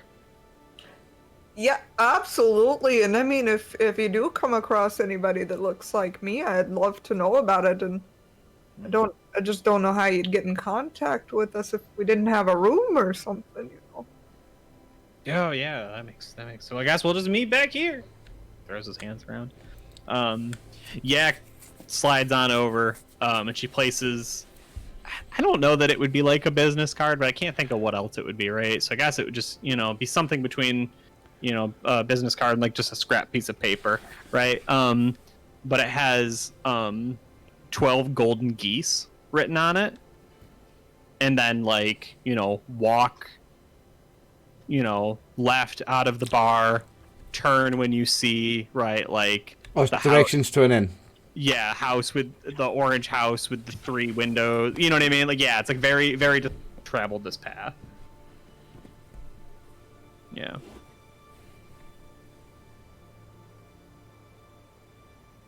Yeah, and she just says, I can tell you that's reputable. They won't give you any trouble with the animals. They won't, rake you over the coals with the price. Oh, thank you kindly, Yak. She says, so then I'll expect to see y'all tomorrow then. Just right after your work, or like after a while, or? Oh, you can stop here when you're done shopping. Okay. Then I'll take you to a nice restaurant. Happen to know of anybody needing a set of arms? My boy Rx here seems to be antsy for combat. No, not that man for combat. Just that our money will run out eventually. We might need to get a job. And that's the skills I have is a sword for hire, I guess. We can do some tasks around the town. I have enough to keep us going for a while. I don't think we have to worry about it yet. Yeah, she sort of narrows her eyes a little, and she says, "I can bring you a few options tomorrow. Let me put out the feelers. We don't actually have a ton in the way of adventurers and newcomers, so that's why I was a little excited to see y'all. A little bit of fresh currency." She smiles a devilish smile. Oh, okay.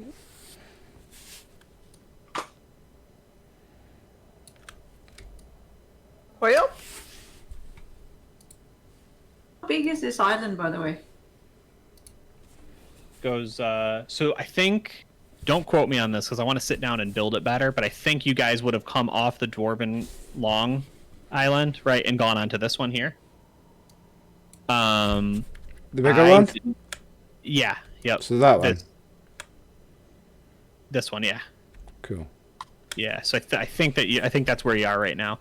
I want to build a key, right, in a scale map. Let me pull something up because I know relatively how long these islands are. This is the whole chain here goes a little up and down, from what you guys can see, but right, because obviously because this one trails off the bottom, right? But primarily you're seeing everything. It's supposed to be about to Japan long, right? As far as like this long chain of islands. Oh, right, okay, so these are big islands then. Yeah, so the little island we're on isn't like walk across it in an hour. No, it's bigger than that. These are big islands, right, okay. So we're on this one here, and it's quite a big island then. Yeah, so sorry. The whole chain is a length of approximately two of the Japanese islands. Not each island is that big. You know what I mean by that? Yeah, but that still makes this island pretty big, yeah. Yeah, as compared to like like a tiny spit of land that you could run over. So it's saying the Japanese archipelago is 3,000 kilometers or 1,900 miles in my terms. So that might actually be long enough on its own. I want to get a feel for what that is to like walk across it, because I don't think I want it to take much more than a day to travel the entire thing if you're going right nonstop. Okay. But I wanna double check before I commit to anything too much.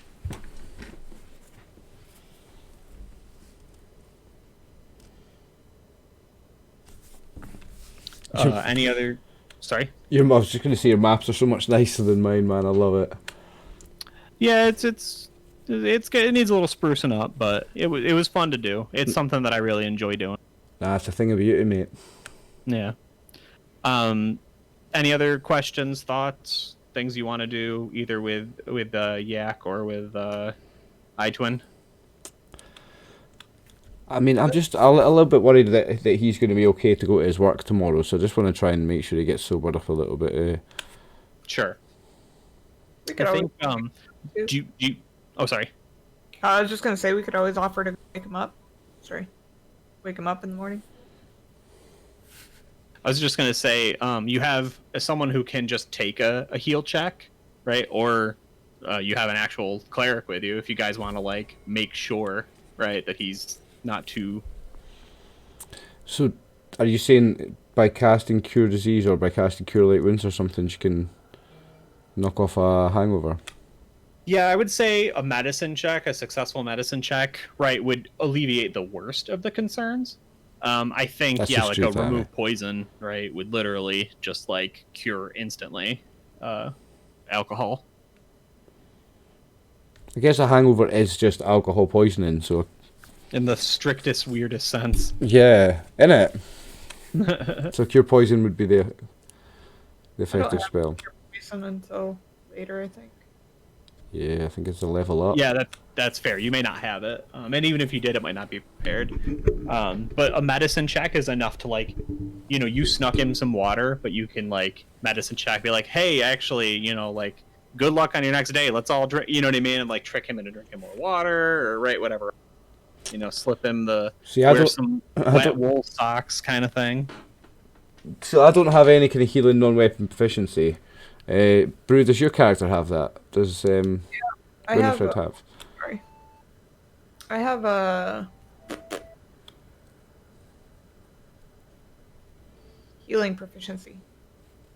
Nice. Non-weapon proficiencies are fishing, weather sense, healing, cooking, and religion. Nice. Yeah. So you should do a healing one on him then. Absolutely. Okay, how to? It should be governed by wisdom, I assume. Does it say that right now? On the sheet, there should be a dice next to it, actually. Oh yeah. Oh, so successful. Success. So Nice. if you want to tell us what you do, you totally can. Otherwise, if you just want to say, "Yep, it works," that's fine. It's really how much you want to lean in on it or not. That's on the back, some water. And I say, Freya be with you. Yeah, he nods. He's like, "Okay, cool. Doors are cool, man. I like this." Yeah. And yeah, he like hiccups. He's still swaying a little bit as he walks, but he's not like sloppy drunk anymore, spitting into his drink or whatever. This is important because we already got him demoted the first time we met him. Imagine like these next day he's sacked because he went in and he's still drunk or whatever. Yeah. Goofin, did we lose you or are you? Yeah, audio's not coming through. Yeah, we Sorry. got him, Dave. Oh no, you're good. Go ahead, say what you're saying. Well, I was just agreeing with Oliver. We demoted him. We don't want him fired the next day. That's not how you make friends. Right. Yeah, no, I just happened to be, because I've got the screen up multiple times, I was like trying to figure out, like, am I looking at something old, right, with like, you know, the $1 million question. There's only 6 different things that's happening at once. So, okay, cool. All right. Any problems or reservations going to 12 Golden Geese? I think I called the place. 12 golden geese, you said, yeah. Nah, I'm happy to go there. Okay. I mean, Yak said it's reputable, so I like Yak. Yeah. Let's see. Lodging, day or week. Common is 3 gold for a week or 5 silver pieces for a day. So if I pay 3 gold, that puts us up for a week. Yes. Okay, I'll pay the 3 gold to put us up for a week. Oh, you sure about that, RX? It's absolutely fine. I've got a little bit spare coin. I saved up a little bit before I went out on my adventures. Yeah. Such a generous man. Right. Oh, don't worry about it. Stayed with some of the locals, maybe. Maybe another time we might need to, and we might need your help there. So in this time, I'll help with a little bit of extra coin that I've got. Don't worry about it. Hi, you can count on me in the future. Nice. All right, cool. Any conversations that we want to have tonight? Right? Do people have like background exposition they want to get out there, or are we mostly like we cut to the next scene in the morning? What do you want to do? So for Winnie, she would just be saying kind of a prayer to Freya. You know, thanking her for the day, for the blessings, the safe travels, the company, and then probably asking for some forgiveness for what happened to AI Twin. Yeah. Maybe some more guidance in the future so that doesn't happen again. Crap. Yeah, she's also gonna pull out a mirror and just take probably like 10 minutes before bed to tidy up her beard and her braids. Oh, I need to fucking do that. Let me tell Yeah, so you. my character also will take a little bit of time to make sure he looks okay, because that's part of his thing. He needs to try and look as good as he can. But before I leave the bar, I'll buy one more round for everybody. I won't drink myself, but I will another 2 gold. I will buy another one for everyone that's in. Yeah, I would say it probably thins out a little. So if you want to just do one, you can, or if you're trying to tip like you've been doing. I'll just do one this time. I don't want to be too ostentatious. Sure. Okay. Excuse me. Yeah. Yak nods, right, as this time she goes around and enjoys a drink with everybody too, and she'll see you out, waves goodbye. Have a nice night. Nice meeting you. See you tomorrow. See you tomorrow, Yak. Thank you. Just remember, we're going out to dinner tomorrow. I just hope my charisma holds up when the money runs out, because I'm doing okay with money so far. Absolutely true. Okay. Yeah, so Alicia. you've got two people sitting here picking at their faces and preening and right smoothing out their feathers. Is this fine? Is this normal? This is fine. I'll be caring for the pony. Okay. Making sure that taking the pack off, brushing Sure. her down, making sure she's happy and bedded in when we get to the hotel. Okay. And with Maverick, I'm actually letting him know that these two are okay. Yeah. Because if we're going to be sleeping in the lodge together, then it's probably best that he knows that we're now friends, we're a pack, so that he guards all of us, not just me. Because if one of them wakes up or does something weird in the middle of the night, I don't want him attacking anybody. Oh well, we appreciate that. So Nice. we're all friends now. He's Nice. happy. Nice. Okay. He can't guarantee though that he won't wag his tail exuberantly and knock over Winnie though. Well, that's It fine. happens. It happens. It can't be worse than Yeah. her on that ladder. She's already got someone demoted. What do you like how do you communicate with Maverick and Morgan? Like is it just like a thing that you guys have been around each other for so long, you get if they're good or bad and you kind of tell them the way it is, or do you feel like you can try and pull information out of them? With Morgan, it's mostly just, I mean, a pony's a pony, and they're alert and aware of things. So it's a lot of it is just watching them for signals about people they like, people they don't like. If there's an odd sound, where it came from, because the horse's ears will direct you to the sound. Okay. And with Maverick, a lot of the commands are a hand gesture that can be. He's always watching what's going on, and if he's not looking at me, I can make a sound to get his attention and then conduct a command so that nobody necessarily knows what he's doing or what I've asked him to do. Mm-hmm. There are vocal commands, and if he's out of sight, that I can also give. But because I didn't want my brother knowing a lot of what I was doing with him, so a lot of it was kind of sneaky. Yeah, I like that. Okay, cool. I play games to see what happens, right? Like it's an expression, but it's the truth. You know what I mean? Like we get into a scene, we get into a scenario, we talk about things, and we see what's kind of going on. So it's really interesting to me, and this is completely fine because characters are characters, right? But Brew and Oliver both have their characters. Like, okay, we're gonna like work on, okay, what are we doing? How do we present ourselves to the world? What have we done? And it's really interesting to see that complete foil, whereas you're like, okay, I check in on this person, I check in on, right? Like it was really, that would be a really great scene to like this episode.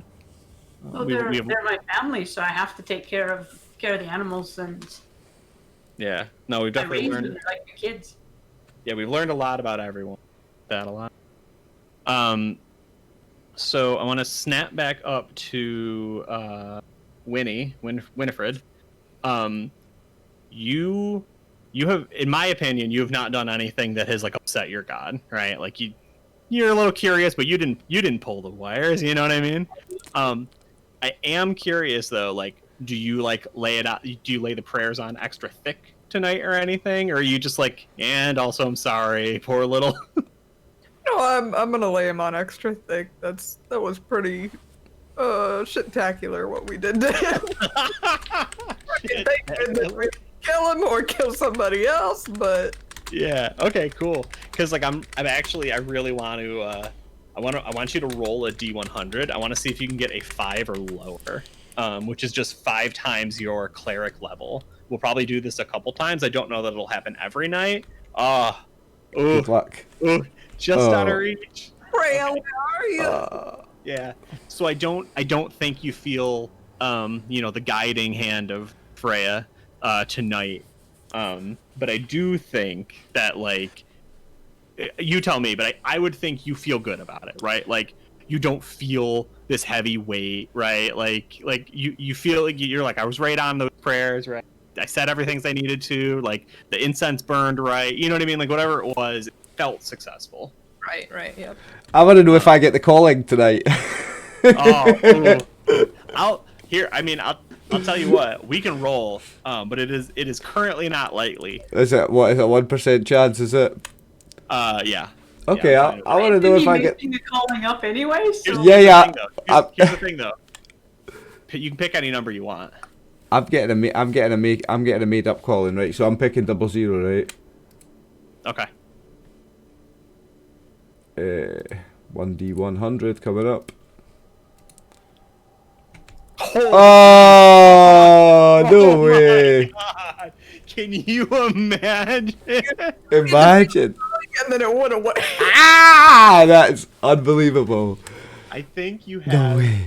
like the most vivid dream about the calling, right? It's just like you just can't get it out of your head. Yeah, right. Oh Okay. my gosh, you missed it by one. You missed it by one. A D percentile, 1% chance. Let's see if you can get the calling tonight. It was so close. Tell me about this dream, because this is vivid, man. This is a vision. You know for a fact it's gonna happen. You know it's coming. It's your time. So I guess I have a dream in it. I guess it's a bit of clarity about what the calling is and how Yeah. I'm going to bullshit it if I don't get it. How I'm gonna run the con. Yeah. Are you going to finagle your way into a calling? Yeah, that's what the dream is about. The dream is inspiration on how I'm going to run my con. That's what the dream is. So, such an elaborate dream. How to ruse all these people. Yeah. How to ruse these elves. Good.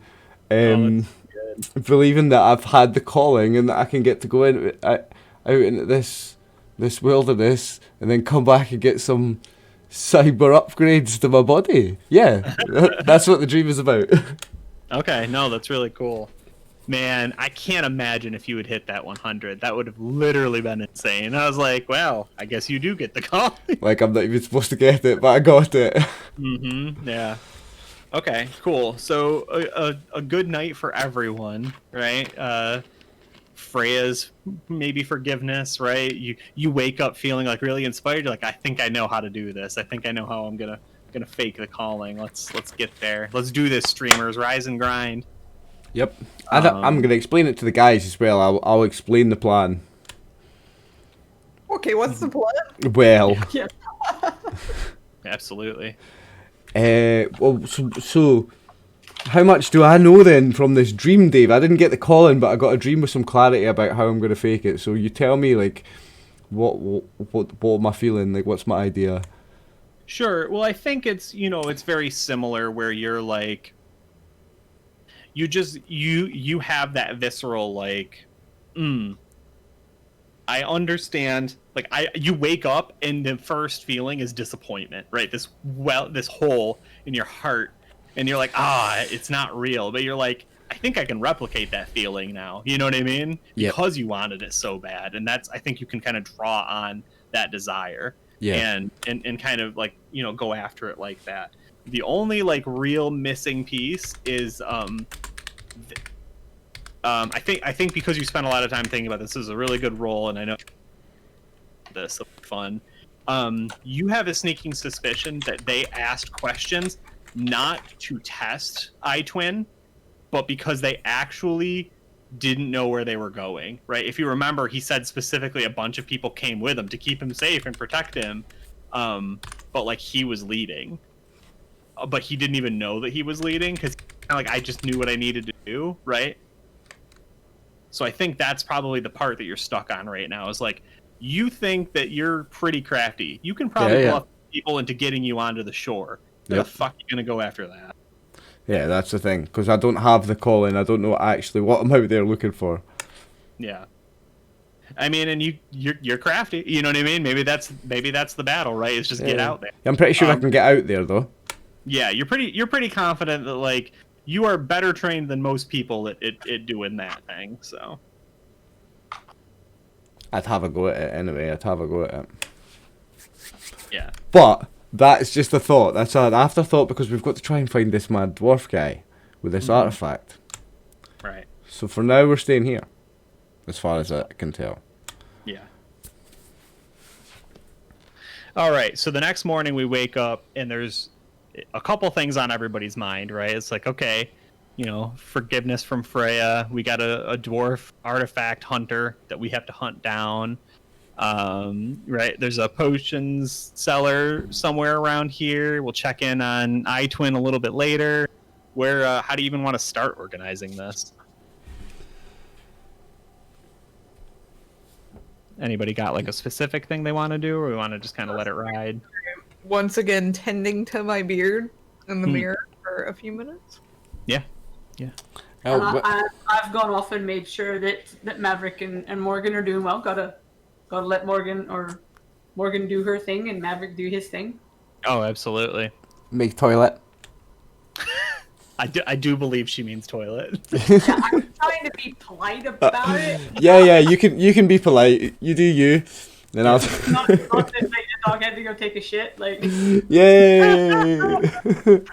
Is that what you want, you fucking animals? You just want to hear me say it? Yay! I actually like this a lot. So, Goofin, do you have any like perception, observation styled non-weapon proficiencies? meaning what? If there was like an awareness or like a spot hidden, let's take a peek at your character sheet and see what's in there.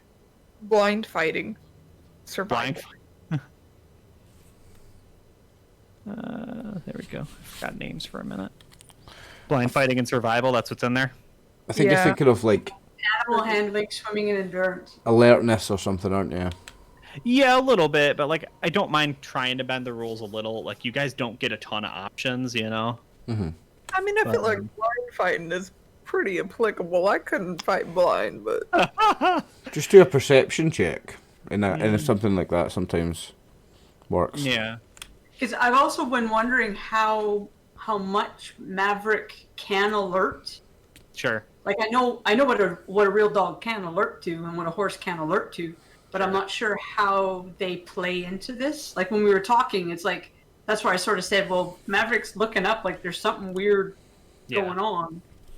Because that's a thing you would do. Yeah, and when we were in the bar, like I was looking to see like if Jack's okay, because Maverick's like, yeah, cool, put the bowl down. He seemed happy to eat, whereas if it was something someone he didn't trust, he wouldn't have even wanted to eat. Right. Okay. Yeah, I actually, I've come around on this.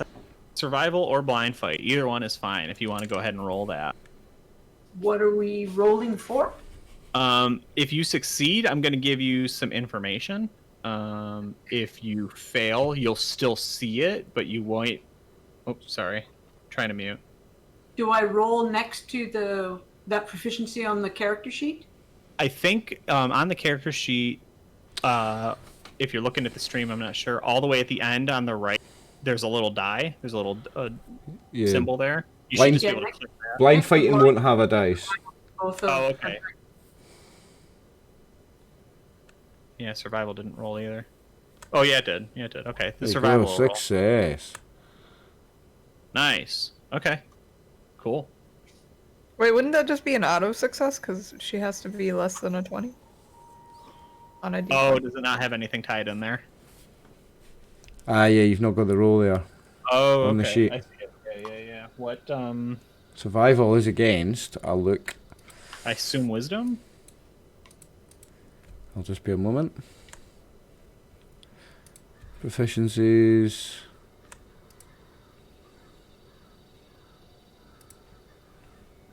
Oh, now that I finally got this multi-stream up, that's kind of cool looking. A little trippy, but Yeah. You just have to chat in the right chat. yeah. Survival is rolled against wisdom, yes. So, and then 0 modifier. So just roll a d20 and you want your wisdom or lower. Nice. Okay. Yeah. So go ahead. Go ahead and roll one more d20 since we had that clicking at the same time, and we'll let whatever this roll is. That'll be the one. So hold on, the same roll I just did, or hold on. Just a roll of a 20. So that without the period. And then at some point later or off screen or something, we'll get your actual non-weapon proficiency squared away. Yeah. Okay. Well, I just did a 1d20, came up as a 7. So that's made it. Surely Oh. your wisdom's 7 or higher. Good. Yep, I see it there. Sorry, I didn't see it. You were one step ahead. Okay, so talk me through, and you have carte blanche for this scene. Who or what sees, quote unquote, the enemy first when there are several forms marching in quick succession in your direction. Well, Damn. Morgan hears really, really well. So directionally, she'll alert to a sound. Maverick, depending on wind direction, smell, sound, and they're both pretty good. But he can alert to sense that he doesn't like if there's something new. Yeah. If he's familiar with it, he'll have an idea whether it's friend or foe based on his familiarity. Like if he smells a bear, that's a foe. Right. If he smells a sheep, he might get kind of excited. Yeah. Oh, sure. But if he smells a person, then he'll often look to me like, who are they, friend or foe? Like he's very much alerted to me being the direction for whether it's good or bad. He alerts me there's something. Sure. And if he doesn't know what it is, he'll look to me to see. If they're aggressive, he will want to move forward and make sure that I'm safe. Or Okay. Morgan's safe. Or now our party's safe because we're all friends. Cool. Yeah, so I think that's exactly how it plays down, and he does look at you. But I would say, you have the ability to kind of describe this, but he gives you a look of confusion a little more so than normal, right? I think that you get the sensation that he's like, I'm looking to you for my cues, but I have less information than I'm used to. Yeah. Because sometimes he'll want to act and he'll look for permission, and other times he's like, what is that? Yeah, and this is definitely a what is that. So that cues you in to look, I imagine? Yeah, or ask more, or because if it's a person and he'll go, what's that? Then it's, I have instincts as well, or situationally some knowledge that he may or may not have. Mm-hmm. Yeah, so when you get kind of cued in, and whether that, right, you and him working together, or you just kind of observing, because they move into range pretty quickly after your animals have heard them, right? And it's really just about like they're moving quietly and they were around a corner, but Or if we're going through an area that I can't see, like if it's the woods and they're tracking us, sure, so we still can't see them, but the horse keeps going, there's something over there, there's something over there, there's something, and the dog's looking over, but they're not seeing them. So okay. we could be being followed by somebody. Right. Yeah, I would say in this instance it's like, not to spoil it too much, but it's not actually a threat, it's just his awareness of like, a thing. So in quick succession, 7 of those kind of like blue-green armored elves, right, in the like the half plate and the blue cloaks, all go by. They are followed by one that is the same armor, but the cloak is black with a gold trim at the bottom, which very clearly is demarcating some level of importance, as they are right out of step with everyone else, although keeping up. And they really they don't if they give you a look, you don't necessarily detect it outside of like, I am aware that that person is looking in this direction. You know what I mean? They don't like all spot check you, that kind of thing. But I'm curious how, if at all, you react. They're elven? Presumably, they have ears that poke out past the helmet there. Arx, you have some sort of perception stuff? Do you sense anything? Well, isn't this just when Alicia is outside with the animals and we're back? Oh, okay. Yeah, I think this is just you. Yeah, and they don't stop or give you any trouble or anything. You're aware of them. And if I'm taking your meaning, it's pretty early, isn't it? Yeah, it's before we're heading up for whatever we're doing. Yeah. I think Alicia would just file it away. She's a very observant, not necessarily reactive. Yeah. And because Maverick seems okay, I just kind of just watch them, observe them, notice the differences, and then file it away and say, okay, we'll see what happens if we meet up with them again. It can be, hey, I saw you guys this morning or whatever. I got scared. They're not threatening her. I got really scared for a minute there. Yeah, the thing I want to make sure that you take away from this scene is that Maverick is still looking at you like, I'm confused. Yeah. I don't know what the answer is, so I can't give him an answer. Sure. So Okay. that's why it Shit. gets filed away. Yeah. Cool. But we would both be on guard a little bit more the next time to Yeah. see if we can perceive, like, is there any consistency is this just who they are? Yeah. They're dodgy people and we don't know who they are, or did I miss something the first time? I don't know. Okay. I don't All want right. to start a fight, so. Yeah, I don't blame you. All right. Unless anybody has anything different, party's back together, right? Everyone has tended to their beards or their, bathroom needs Yep. accordingly. Make myself pretty for the day. Absolutely. I'm the face of the party, of course.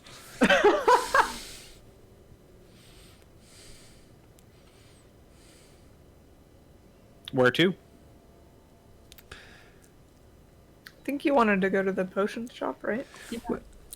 Again, it's not an important thing, but just a curiosity. I just want to meet those guys because he said it was run by some halflings, and we're in this elven society in this elven place. So I'm just kind of curious to talk to them for a start. Yeah, I don't think we can buy any potions. Fine by me. Yeah. And we'll try not to get them fired.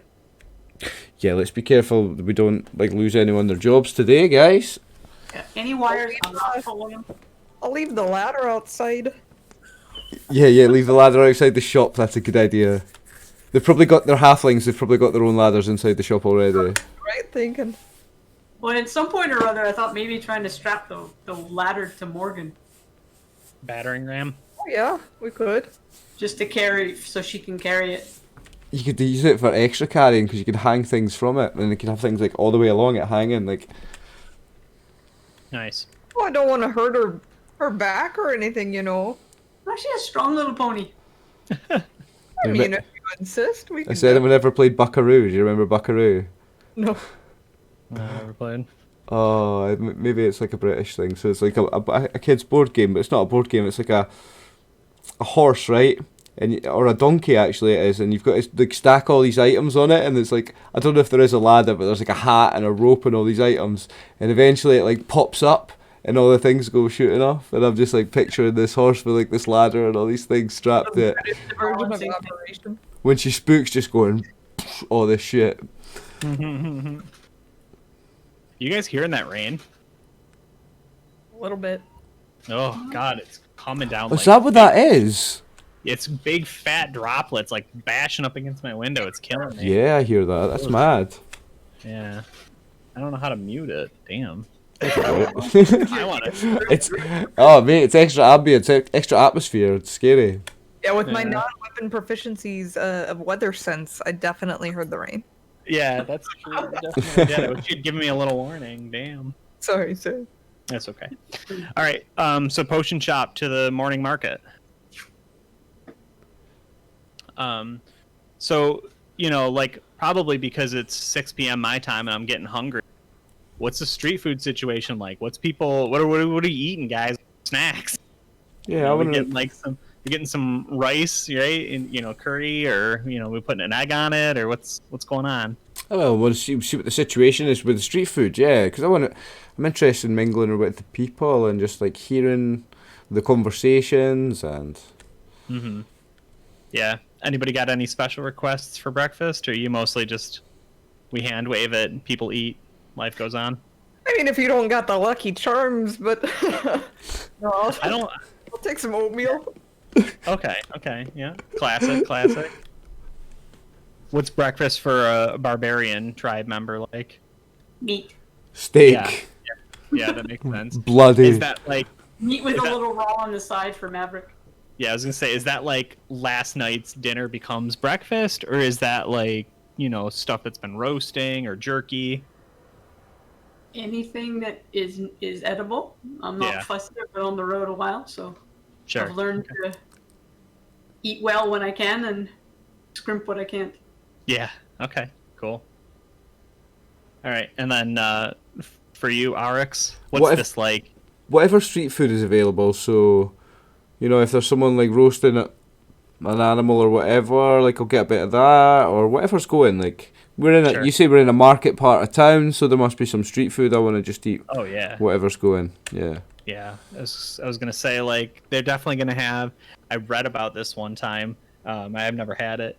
It was like a I think it was like a Korean pancake where, like, halfway through cooking it, they would like pick up the end with tweezers and then they'd like crack an egg into that, right? And then they like sometimes they'd put stuff up in that. That sounded really good. I wanted to try that. Okay, Very so like a yummy. scrambled egg, fried egg, pancake thing. Yeah, yeah, but I'm a cheater because you're vegan and I'm doing the ovo lacto thing. Ah, but not in game. My character's not going to be, so Yeah. he'll eat whatever's going. Like he'll try and get something nice. Like if there's someone with some like cooked fish or cooked meat or whatever seems good that's around, he's going to have. Yeah, that's fair. I definitely think there would be a lot of fish, and I'm imagining like duck too, like seabird, some kind of seabird.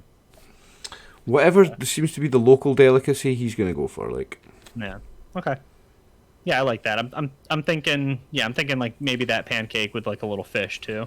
cool, Sounds nice. good. Yeah, he's going to have that. So he's a bard. He's a man of culture. He wants to try all the different things of different cultures. So he'll eat that. Yeah. Okay.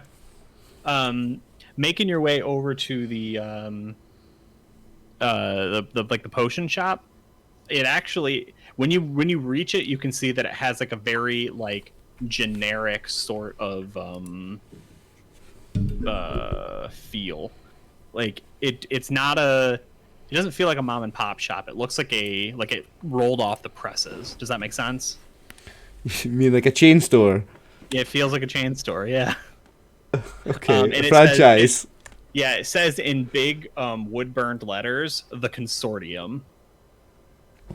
I'm writing that down. Which kind Yeah. of backs that whole thing up. We're What's that? generic. It backs it up. We're generic. We're called the consortium. Uh-huh. Yeah. And this is another great like bardic lore check for Oliver to hit because he's a traveled man from around the world. Yeah, right. So, I'm rolling just a percentage check at level 1. I get 5%, right? I could do it on a D20. Yeah. I did it on a D100. I failed. Okay. I don't know. You've got the feeling in the back of your head, your mouth, whatever. Right? You're like, I feel like I've heard this name before. I'm pretty sure. I was like, you're like pretty sure you're like either this is the front, right, or it used to be a front, or these guys rolled with a front for a while, right? Like one of those things is true, but you can't place your finger on it. But I don't know what one. that's the angle you're coming in at. You're like something about this is not true. Okay, something fishy about this. Yeah, absolutely. Head on in. Yeah. All right. In you go. I'll leave the ladder outside, by the way. Thank you for that. There are it's early. It's early, so I think there's only one other person in the bar, or the store. But there are two proprietors, and they are halflings. And they very quickly and eagerly introduce themselves to you all as Leon and Lara Telper. Hello there, Leo and Laura. And they're like, "Hi, hey, hello, welcome. This is another fabulous branch of the consortium here. this like a to bring married you potions." Oh, is this like a married couple or like a brother and sisters thing, or what? Yeah, and he looks at her, and he's like got the biggest grin on her face, and she's like, "Ugh. Yes, we're married." Well, congratulations. It's a She's nice like, "You wouldn't be story. congratulating me if you met him, if you lived with him as long as I did. I say it's a nice story you've got here, Lara and Leon. It's very nice to meet you. She smiles. Thank you kindly. Something about this store tells me that perhaps it's not unique and that maybe it's one of a group. I get a kind of vibe from it. Absolutely correct. Yes, the consortium's here to move things around as they should. And she smiles, and there's like there's so much behind the surface of that sentence. So, slightly out, just remembering if I remember correctly, Dave, you mentioned that it's illegal to sell or trade things in Elfinland, but not on these islands, correct? So dwarves are not allowed to sell on the Elven Islands. Okay. Anyone can purchase things, right? Like, so dwarves can go purchase things. That's fine. Mm-hmm. Technically speaking, I think that if you went after like the laws, you would probably find that no one besides elves are allowed to. But most other people and places have been able to secure some kind of trade writ or agreement, right? Just like at a take 10 assumption, the dwarves have so much power to move items through their railway, that you assume that if this agreement is made in like honest faith, it's to keep from like undercutting, right, and protecting from a monopoly. You being a completely outside party may very well assume that this is just because the elves are kind of racist.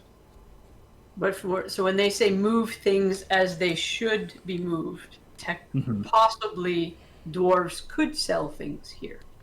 You are inferring that they perhaps and they will actually, like, especially if you kind of like give them that, like, oh, what does that mean, right? If you look like you're interested, Lara kind of rolls up and she's like, she nods and she's like, what's interesting is if you ever go to the Shire, there's no boundaries, right? Things are what they are. Land doesn't have lines. So true. So these halflings have permission from the elves to have a shop here. You can ask them. So you have permission to sell here from the council, the government? Yeah, she kind of throws her hands up, and Leon steps in and says, technically, we're only here under the auspices of the consortium. The consortium has been able to arrange a deal. I quite think that the powers that be in the Elven lands don't like us one bit, probably because of our very outspoken nature of the stupidity of borders. But perhaps the consortium is such a big and powerful and rich organization that they were able to strike a deal with the elves. Is that perhaps ring a bell? Oh, that might just be the answer. Yes, sir. Okay. You sussed it out quite quickly. All right. Okay. And I know you're in the market for a potion. Well, I'm a little bit tapped out on money, actually. Like, my companions we didn't come to town. Goodness. We came to town when not all of us had money, and I've been kind of like looking after the three of us, just because that's the kind of man I am at heart. I'm a philanthropist. I like to look after the people. I'm a man of the people. So, what a terrible thought! A man without money. Hey, what if I was able to help you? What kind of help could a good halfling like you give a humble man like me? He looks you up and down. He says, something about the way you carry yourself tells me that you're going to be here for a while. Something tells me that you're going to stir up some business, some opportunities, perhaps some trouble. Now, trouble perhaps not, but I mean, I'm certainly always looking to stir up a business opportunity. I mean, I'm a businessman. Yeah, I thought so. So here's what I've done. Well, okay, so maybe I haven't done it, but our proprietor, our founder, my family member, Tolper the First, he had a fun little agreement with an adventurer out on the Tomoto Islands, and they were able to swap potions back and forth. So I think the game went, I give you something, and then maybe later you will give me something, and as long as that is found to be amicable, we don't need to bring coin and ink into this. A good faith agreement. You've got it exactly. Oh, well, I've got some pretty nice soap that I wouldn't mind parting with. Yeah, and Lara kind of slides up alongside you, goes, how good does it smell? Because honestly, I need some help around here. I am not kidding. This is not a joke, ma'am. And Winnie will pull out some of the shavings in her little pouch. Well, I think it smells pretty alright, it's made from like goat's milk. It's got a little bit of like honey added into it. Yes, I'm desperate. I need something more powerful. Please. Tell me this was made with arcane hands. Oh, I don't know about all that. I mean, I've definitely blessed it with praise and blessing. You're welcome to it if you need it. Yes, thank you. Winnie's blessed soap. If you can go, can you get me like a 3-pound block of this, we could have something here. You and I could make some money. Now, I haven't. What? I have 5 pounds in my backpack. Oh, really? Well, how much would that run me? Just 1 pound in my backpack. But I also have a pound of soap. Now, It's like, I get it. You tricked me. no, I have a pound of soap here as well. So perhaps Winnie could bless this as well. Shave this and bless my soap. And then you've got twice as much. Powers of Freya be upon this soap. And I have some soap in my pack as well. If Oh, it's on the pony, I'd have to go outside and get it. we are soap rich. We are soap rich. Bless this soap. So every game needs like an emote, right? Every game needs an engine, right? Like, and you never really know like what's going to be the thing that takes off and what doesn't, you know. And it's like the weird little guy with like the puppet strings was kind of funny, right? Like, oh, but the soap, man, bless this soap. Bless this soap. Bless this soap. That's what I'm saying. That's I love how we all had soap. Like it was like we all knew it was gonna come up. Like that blessed soap was gonna be a thing. it's good. Everyone knew. Yeah. So Hashtag blessed soap. Hashtag blessed soap. Brew, you can obviously like, well, all of you can say, you know, if you'd rather not, but like I can definitely see a world where the pound that both Rx and Alicia, am I saying that right, Alicia? Alicia have are made by Brew, right? And then have like been broken off. Sounds They good. don't have to be though, but it'd be funny if they No, were. yeah, that's cool. Like, is that a thing Winnie does, is like make soap on the regular, or is it just from the church? Oh no, I just buy soap. She just shaves bits off and blesses it and puts it in a little Right. bag and carries blessed soap shavings. Nice. Okay. I've heard of blessing a lot of things, but not necessarily soap. She doesn't have money. Bless this soap. But Okay. what I got is blessed soap, buddy. Yeah. All right. So are you gonna sell the soap? Are you gonna give her some, or are you just gonna make a deal for like down the road? Well, I mean, I don't need no money, but perhaps we can work something out. Hmm. Okay. I do know we're in the market for some information if you've got it. Certainly. Yeah. What are you looking to know? How can I help? Oh, so a couple things. We're wondering if you've seen a dwarf like me. Of course, probably not as pretty, but a man, and we're wondering if you've heard anything about the old dwarven roads. How we might be able to access them.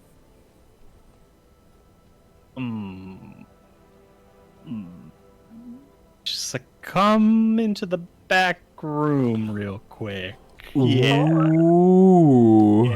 Yeah. Bring your friends, right? And Leon's over there. He's like, okay, so what you need to understand about the potions, like, so I'm going to sell this potion to you for free right now, but I need you to understand that the cost and the reagents, right, the shipping and handling, right, I have slaved over this potion, right, and I will, right, and he's like been going on and on about how much of a favor he's doing for you, right, like he's getting kind of irritating about it, but as it stands, you might get a potion out of the deal. So I don't know how much you're floating him in this conversation.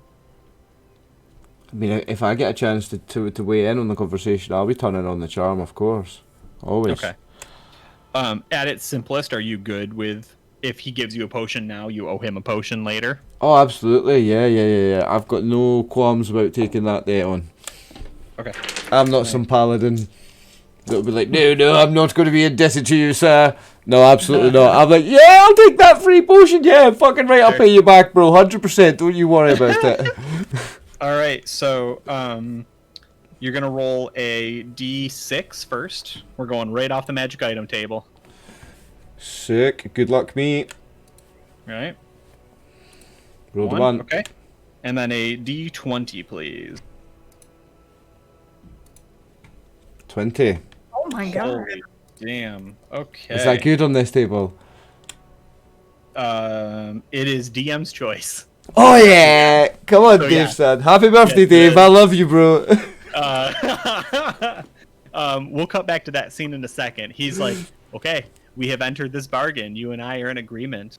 Leon Tulper and Rx, no last name given, are going to commence with the great potion swap. And he turns around, he goes to a little box that he's pulled out from underneath, the counter, and he opens it up, and there's just like shining red and gold coming out of it, like from fucking Pulp Fiction. And we cut away. Were you who's going into the back room with Winnie? Alicia, did you want to go as well? I can go in the back room. Oh, if you want to come, I don't mind the company. Yeah. Well, she did say to bring her friend, so we don't want to offend Yeah, her. I mean, am I being presented with this potion in the front room and can't come through, or can I also come through? If we want to cut later to you being back there, that's fine. I just don't have the potion decided yet, so. That's fine. I'll come with the guys just now then. Yeah. Okay. Cool. Yeah. So she's like, you gotta be cool about those old roads. That's a secret. Oh, but I'm a dwarf. I mean, I don't think it'd raise any suspicion that I know about the old dwarven roads. Agreed. You might not want to let people know that you're telling people about them, though, because if the wrong people get into those roads, and we don't have a supply anymore, hidden from the elves, that might be trouble. Oh, I got that. Okay. Yeah. So this is a sneak. New to the game, aren't you? And she gives you one of those.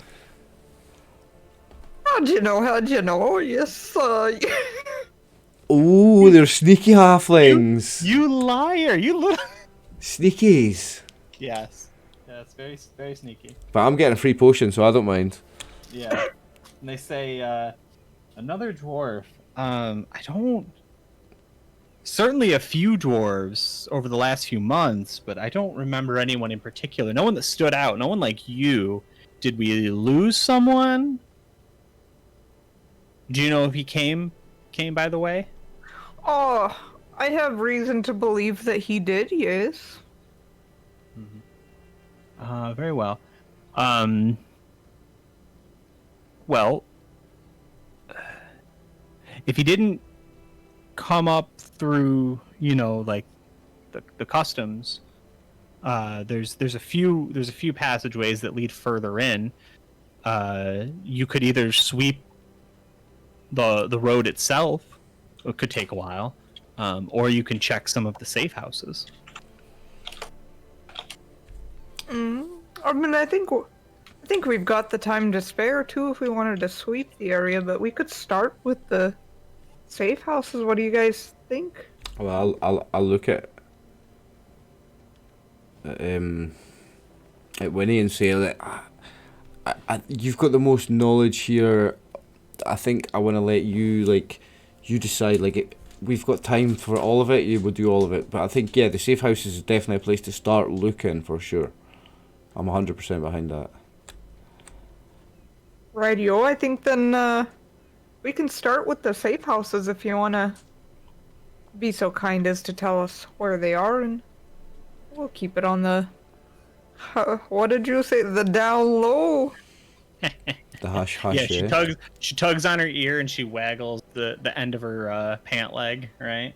Sure, I understand. Do you need anything else before you go? Because I'm afraid I'm gonna have you leave through the back. I need to have a conversation with the other customers in the store, make sure nothing got misunderstood, perhaps. Oh, I think my friend Rx is just waiting for his potion. I want to see what this potion is. Yeah, that you're so kindly gonna give me on credit. And I'm just gonna tug my earlobe as I say that, as if it's some secret. Sure, absolutely.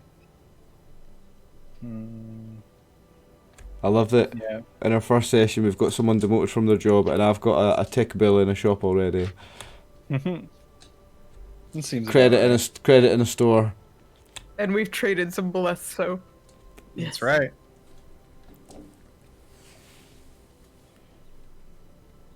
Yeah. I think Well, so Yo, Potato King, one of thanks the for things lurking, with bro. the trading of the potions is that Tulper doesn't always know what he's sending or what he's receiving. So sometimes he's having people sample the product. So I am gonna say the one he gives you. He says, "Okay, I did just a quick investigation on this. Don't drink it. It's the only thing I can be certain of. It's an oil of some kind.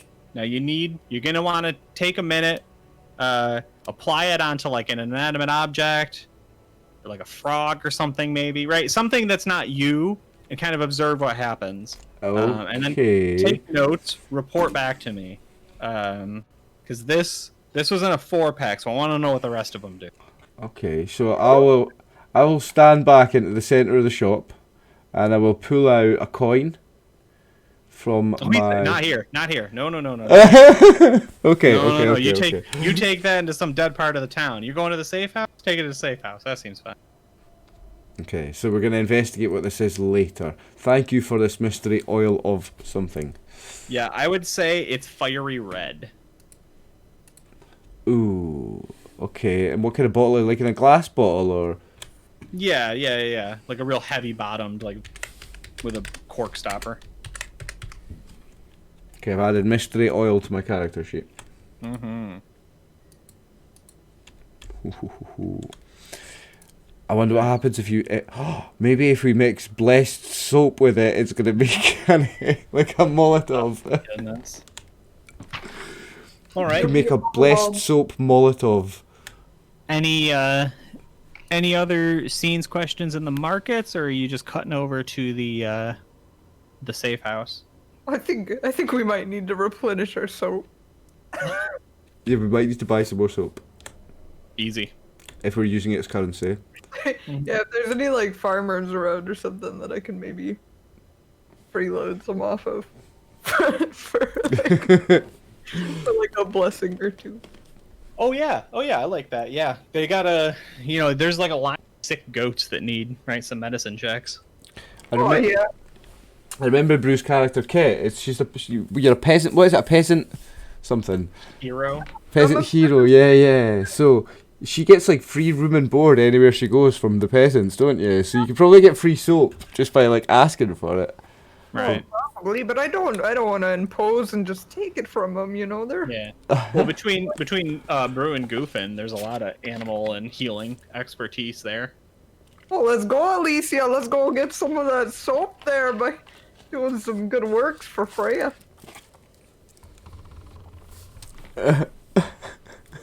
Soap Dirty's opera. on it, man. Is this a soap opera? 100. I know. I'm fucking dying. Hashtag blessed soap, mate. That's what it's all about. Blessed soap opera. We got there. Oh, mate, it's the blessed soap opera. We've got a new stream title, not Island of Stars. It's the blessed soap opera. Right? Oh, that's so good. Okay. Yeah, so I want to flash back to that scene, right? Is actually having the conversation, making some of those rolls, because I want a cliffhanger at the safe house. Is everybody cool with that? Yep. Yeah. Okay. Uh-huh. So you approach an otherwise normal 3-story elvish building, right? Very very very domestic, right? In its design, but still like, sleek and pretty elegant. Nothing outward seems off, right? Like the curtains are right, like the hedges are clean and trimmed, right? But it's a safe house. It is on the corner, right? So corner lot, slightly less desirable. But you know that like this is the place, you know what I mean? You double check, right? It's like, oh, there's a purple shutter right on the north side of the house, 3rd story up. That's how you'll know it, kind of thing. Like, this is the one. But there's not like anybody waiting out front for you either. Guess we go up to it and have a look. Then, like, can we see in the windows or what? Yeah, you can get right up there. Well, we'll have a look in the window. Sure. It has every sign of having been lived in, except the keen eye would notice, right? Like, clear, it's not, right? Like, Okay. table set kind of thing, right? Like, the house has stuff, right? It's not like barren and decrepit, but So there's nobody there, certainly. So, Winnie, bring your ladder over and have a look. Aye, okay. So, so yeah, it looks like left in, but I guess there's like signs of like the plates are laid on the table to eat, but there's dust on it or something like that, and we can tell. Yeah. All right, okay. What do you what do you make of this then? Oh, Alicia like will it's a hold the house. ladder to make sure she doesn't fall. oh, I'm not getting up on it. No. Oh, I thought you might need the ladder to get up and see the window, because you're the dwarf. But I'm 3'8". How high is this window? Can I tippy toe and see it? Yeah, why are you... I'm fine with it, but why are you the one that's coming up to look? No, I was just making a joke about the dwarf and her ladder. That's all, really. I looked Okay. in the window. I looked in the window. It's all good. Okay. Yeah, what's the plan? We go in and look, guys. I don't know why we can't just knock on the door. Yeah. You can. You want to knock on the door? We don't I'll want to knock appear on the door. breaking in first off. No. Yeah. Okay. That's a good point. Yeah, we should just try and knock on the door first. Alicia, do you mind watching Maverick and making sure he doesn't see anything, hear anything? He seems okay. I'll stay outside though, or off with the animals just to make sure. Can I entrust my ladder to you? You can. Alrighty, I'll go up and knock on the door. Okay. Did you have... I think we already asked. You didn't have, like, an awareness non-weapon proficiency earlier, did you? I have no weather sense is all I have. The weather seems cloudy with a chance of danger. Oh, lovely. Hmm. Before we go into the safe house, I guess I want to test out this oil that I've been given. So, can I do that before we go in? I mean, you certainly can. What I would like to do to test it is then put a coin on the ground and just drip it onto the coin. Sure. Little bit of drip hit the coin Yeah. and jump back, I guess. Very quickly, as you dripped it out, there seems to be a fire starting, right? Against all odds. Just instantaneously, this burning, this boiling. And I think it starts to, like, melt the coin. Nice, napalm style. Right, You so can burn away locks and stuff with that's that. okay. So while the lid's still off, I'm gonna take a couple of if Winnie doesn't mind giving me a couple of flakes of blessed soap, I'm gonna drop a couple of flakes of blessed soap in this, just because I mean, I can only make it better, right? And Well, then certainly won't hurt it any. and then I'm I'm gonna reach in my pouch and scrounge up the last bits of my soap flakes to hand over. thank you so much. Honest, I believe that this blessed soap is going to be the magic ingredient. I think we have a powerful weapon here, but this blessed soap is going to make it the one. So, I drop in the blessed soap and I put the cap back on. Nice. Yeah, and you, like, even the brief moment where it's open, right, it's like fizzing and popping and starting to get hot. You can smell, like, that acrid Yo. sort of burning. Well, give her that. Thanks that so much for the metallic resub. sort of- Happy anniversary, bro. Exhaust. Okay. Cool. So definitely some kind of burning oil, fiery oil. Nice. So I'll change my character sheet to reflect that. Yeah. Okay. And then so that kind of test was happening as everyone making sure they didn't hear anything at the door. So you knock. You've waited a few minutes, but no one has come. Hello? Is there a window in the door so we can look through? Do we get another connect? Can we see anything else from another angle from this? Yeah, I mean, I think you can try a bunch of different ways, but every room seems to be empty. Maybe there's a back door that we can go knock on. Yo, oh, Gamer Dad, thanks so much for resub, bro. Alicia and Maverick will Walk run around back. the side of the house. Check it out. I'll be Going back in around 1 back. second. Yep. Goofin, you said you're going around back? Yeah, I'm gonna take Maverick just to see if there's anything that he smells or senses. Yeah. Yeah, I mean, he's definitely giving you the signs of, like, I can tell there's something in there, right? But I don't think that I think that he's probably struggling to give it any kind of definition. So are there windows that I can look in the back as well? Give me a different view? Yeah, the house is definitely, set to look normal. So it's like certainly some windows are pulled or the shades are drawn or the curtains are there, right? But like you can get it at an angle. Thing. Right as you're kind of going up to it, he gives you whatever the indication of is like they're moving, and then they're moving in different directions. Ooh. Like he hears them moving? I'm back. Yeah, or can smell them or something. Yeah. So But we've got more than multiple, one. yeah, we've got multiple creatures in the house, and they're moving in different directions. What's the plan?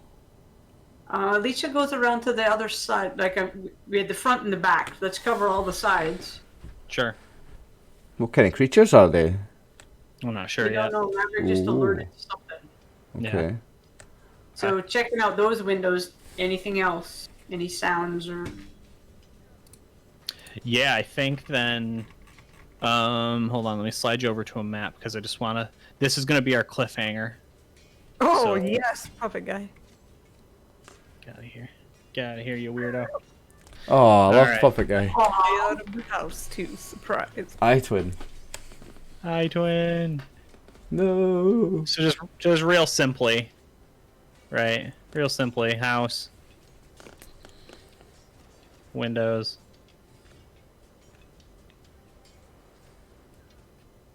Tell me where people are at, and then I'll drop the front door here. Front door. I think I'm off on the top side because that's where I was. Or I can come back to the front. I'm unsure whether we should all be in the same place or whether I stay because I have to report back that Maverick sensed something. Look at that token. That's awesome. I just Okay, pulled. so we're all up at the front. Yeah, the pony's farthest away, just so they're protected. But Maverick and I are kind of side by side. Okay. And I was just hooting and hollering at the front door. Yeah, so I'm at the front door with Winnie. Yeah, no, you're all good. Hold on, I did not load this in yet. I was a fool. So I'm loading it in Oh, now. cool. Yo, So to so- put your character on the map, Runestone Gaming in the house. What's up, Oh, do I do bro? character sheet, and then drag your name onto the map, and it'll put your token there.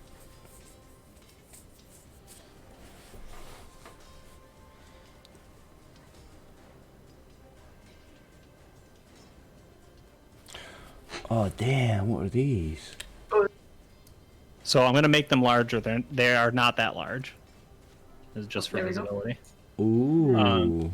Right as you're like hello, right, like hitting the door, trying to like make them do the thing, they'll bust out of the windows at once. And Oh. one comes right through the the little window frame right there. So when we start our next game, I'm not going to do it now. We're gonna take our next 2 weeks research, make sure everyone's good on combat. We're gonna hit our initiative, and then we're gonna start right back up with combat. We've got ourselves some dust methods here. Dust Very methods. Oh. Very unhappy. Oh, so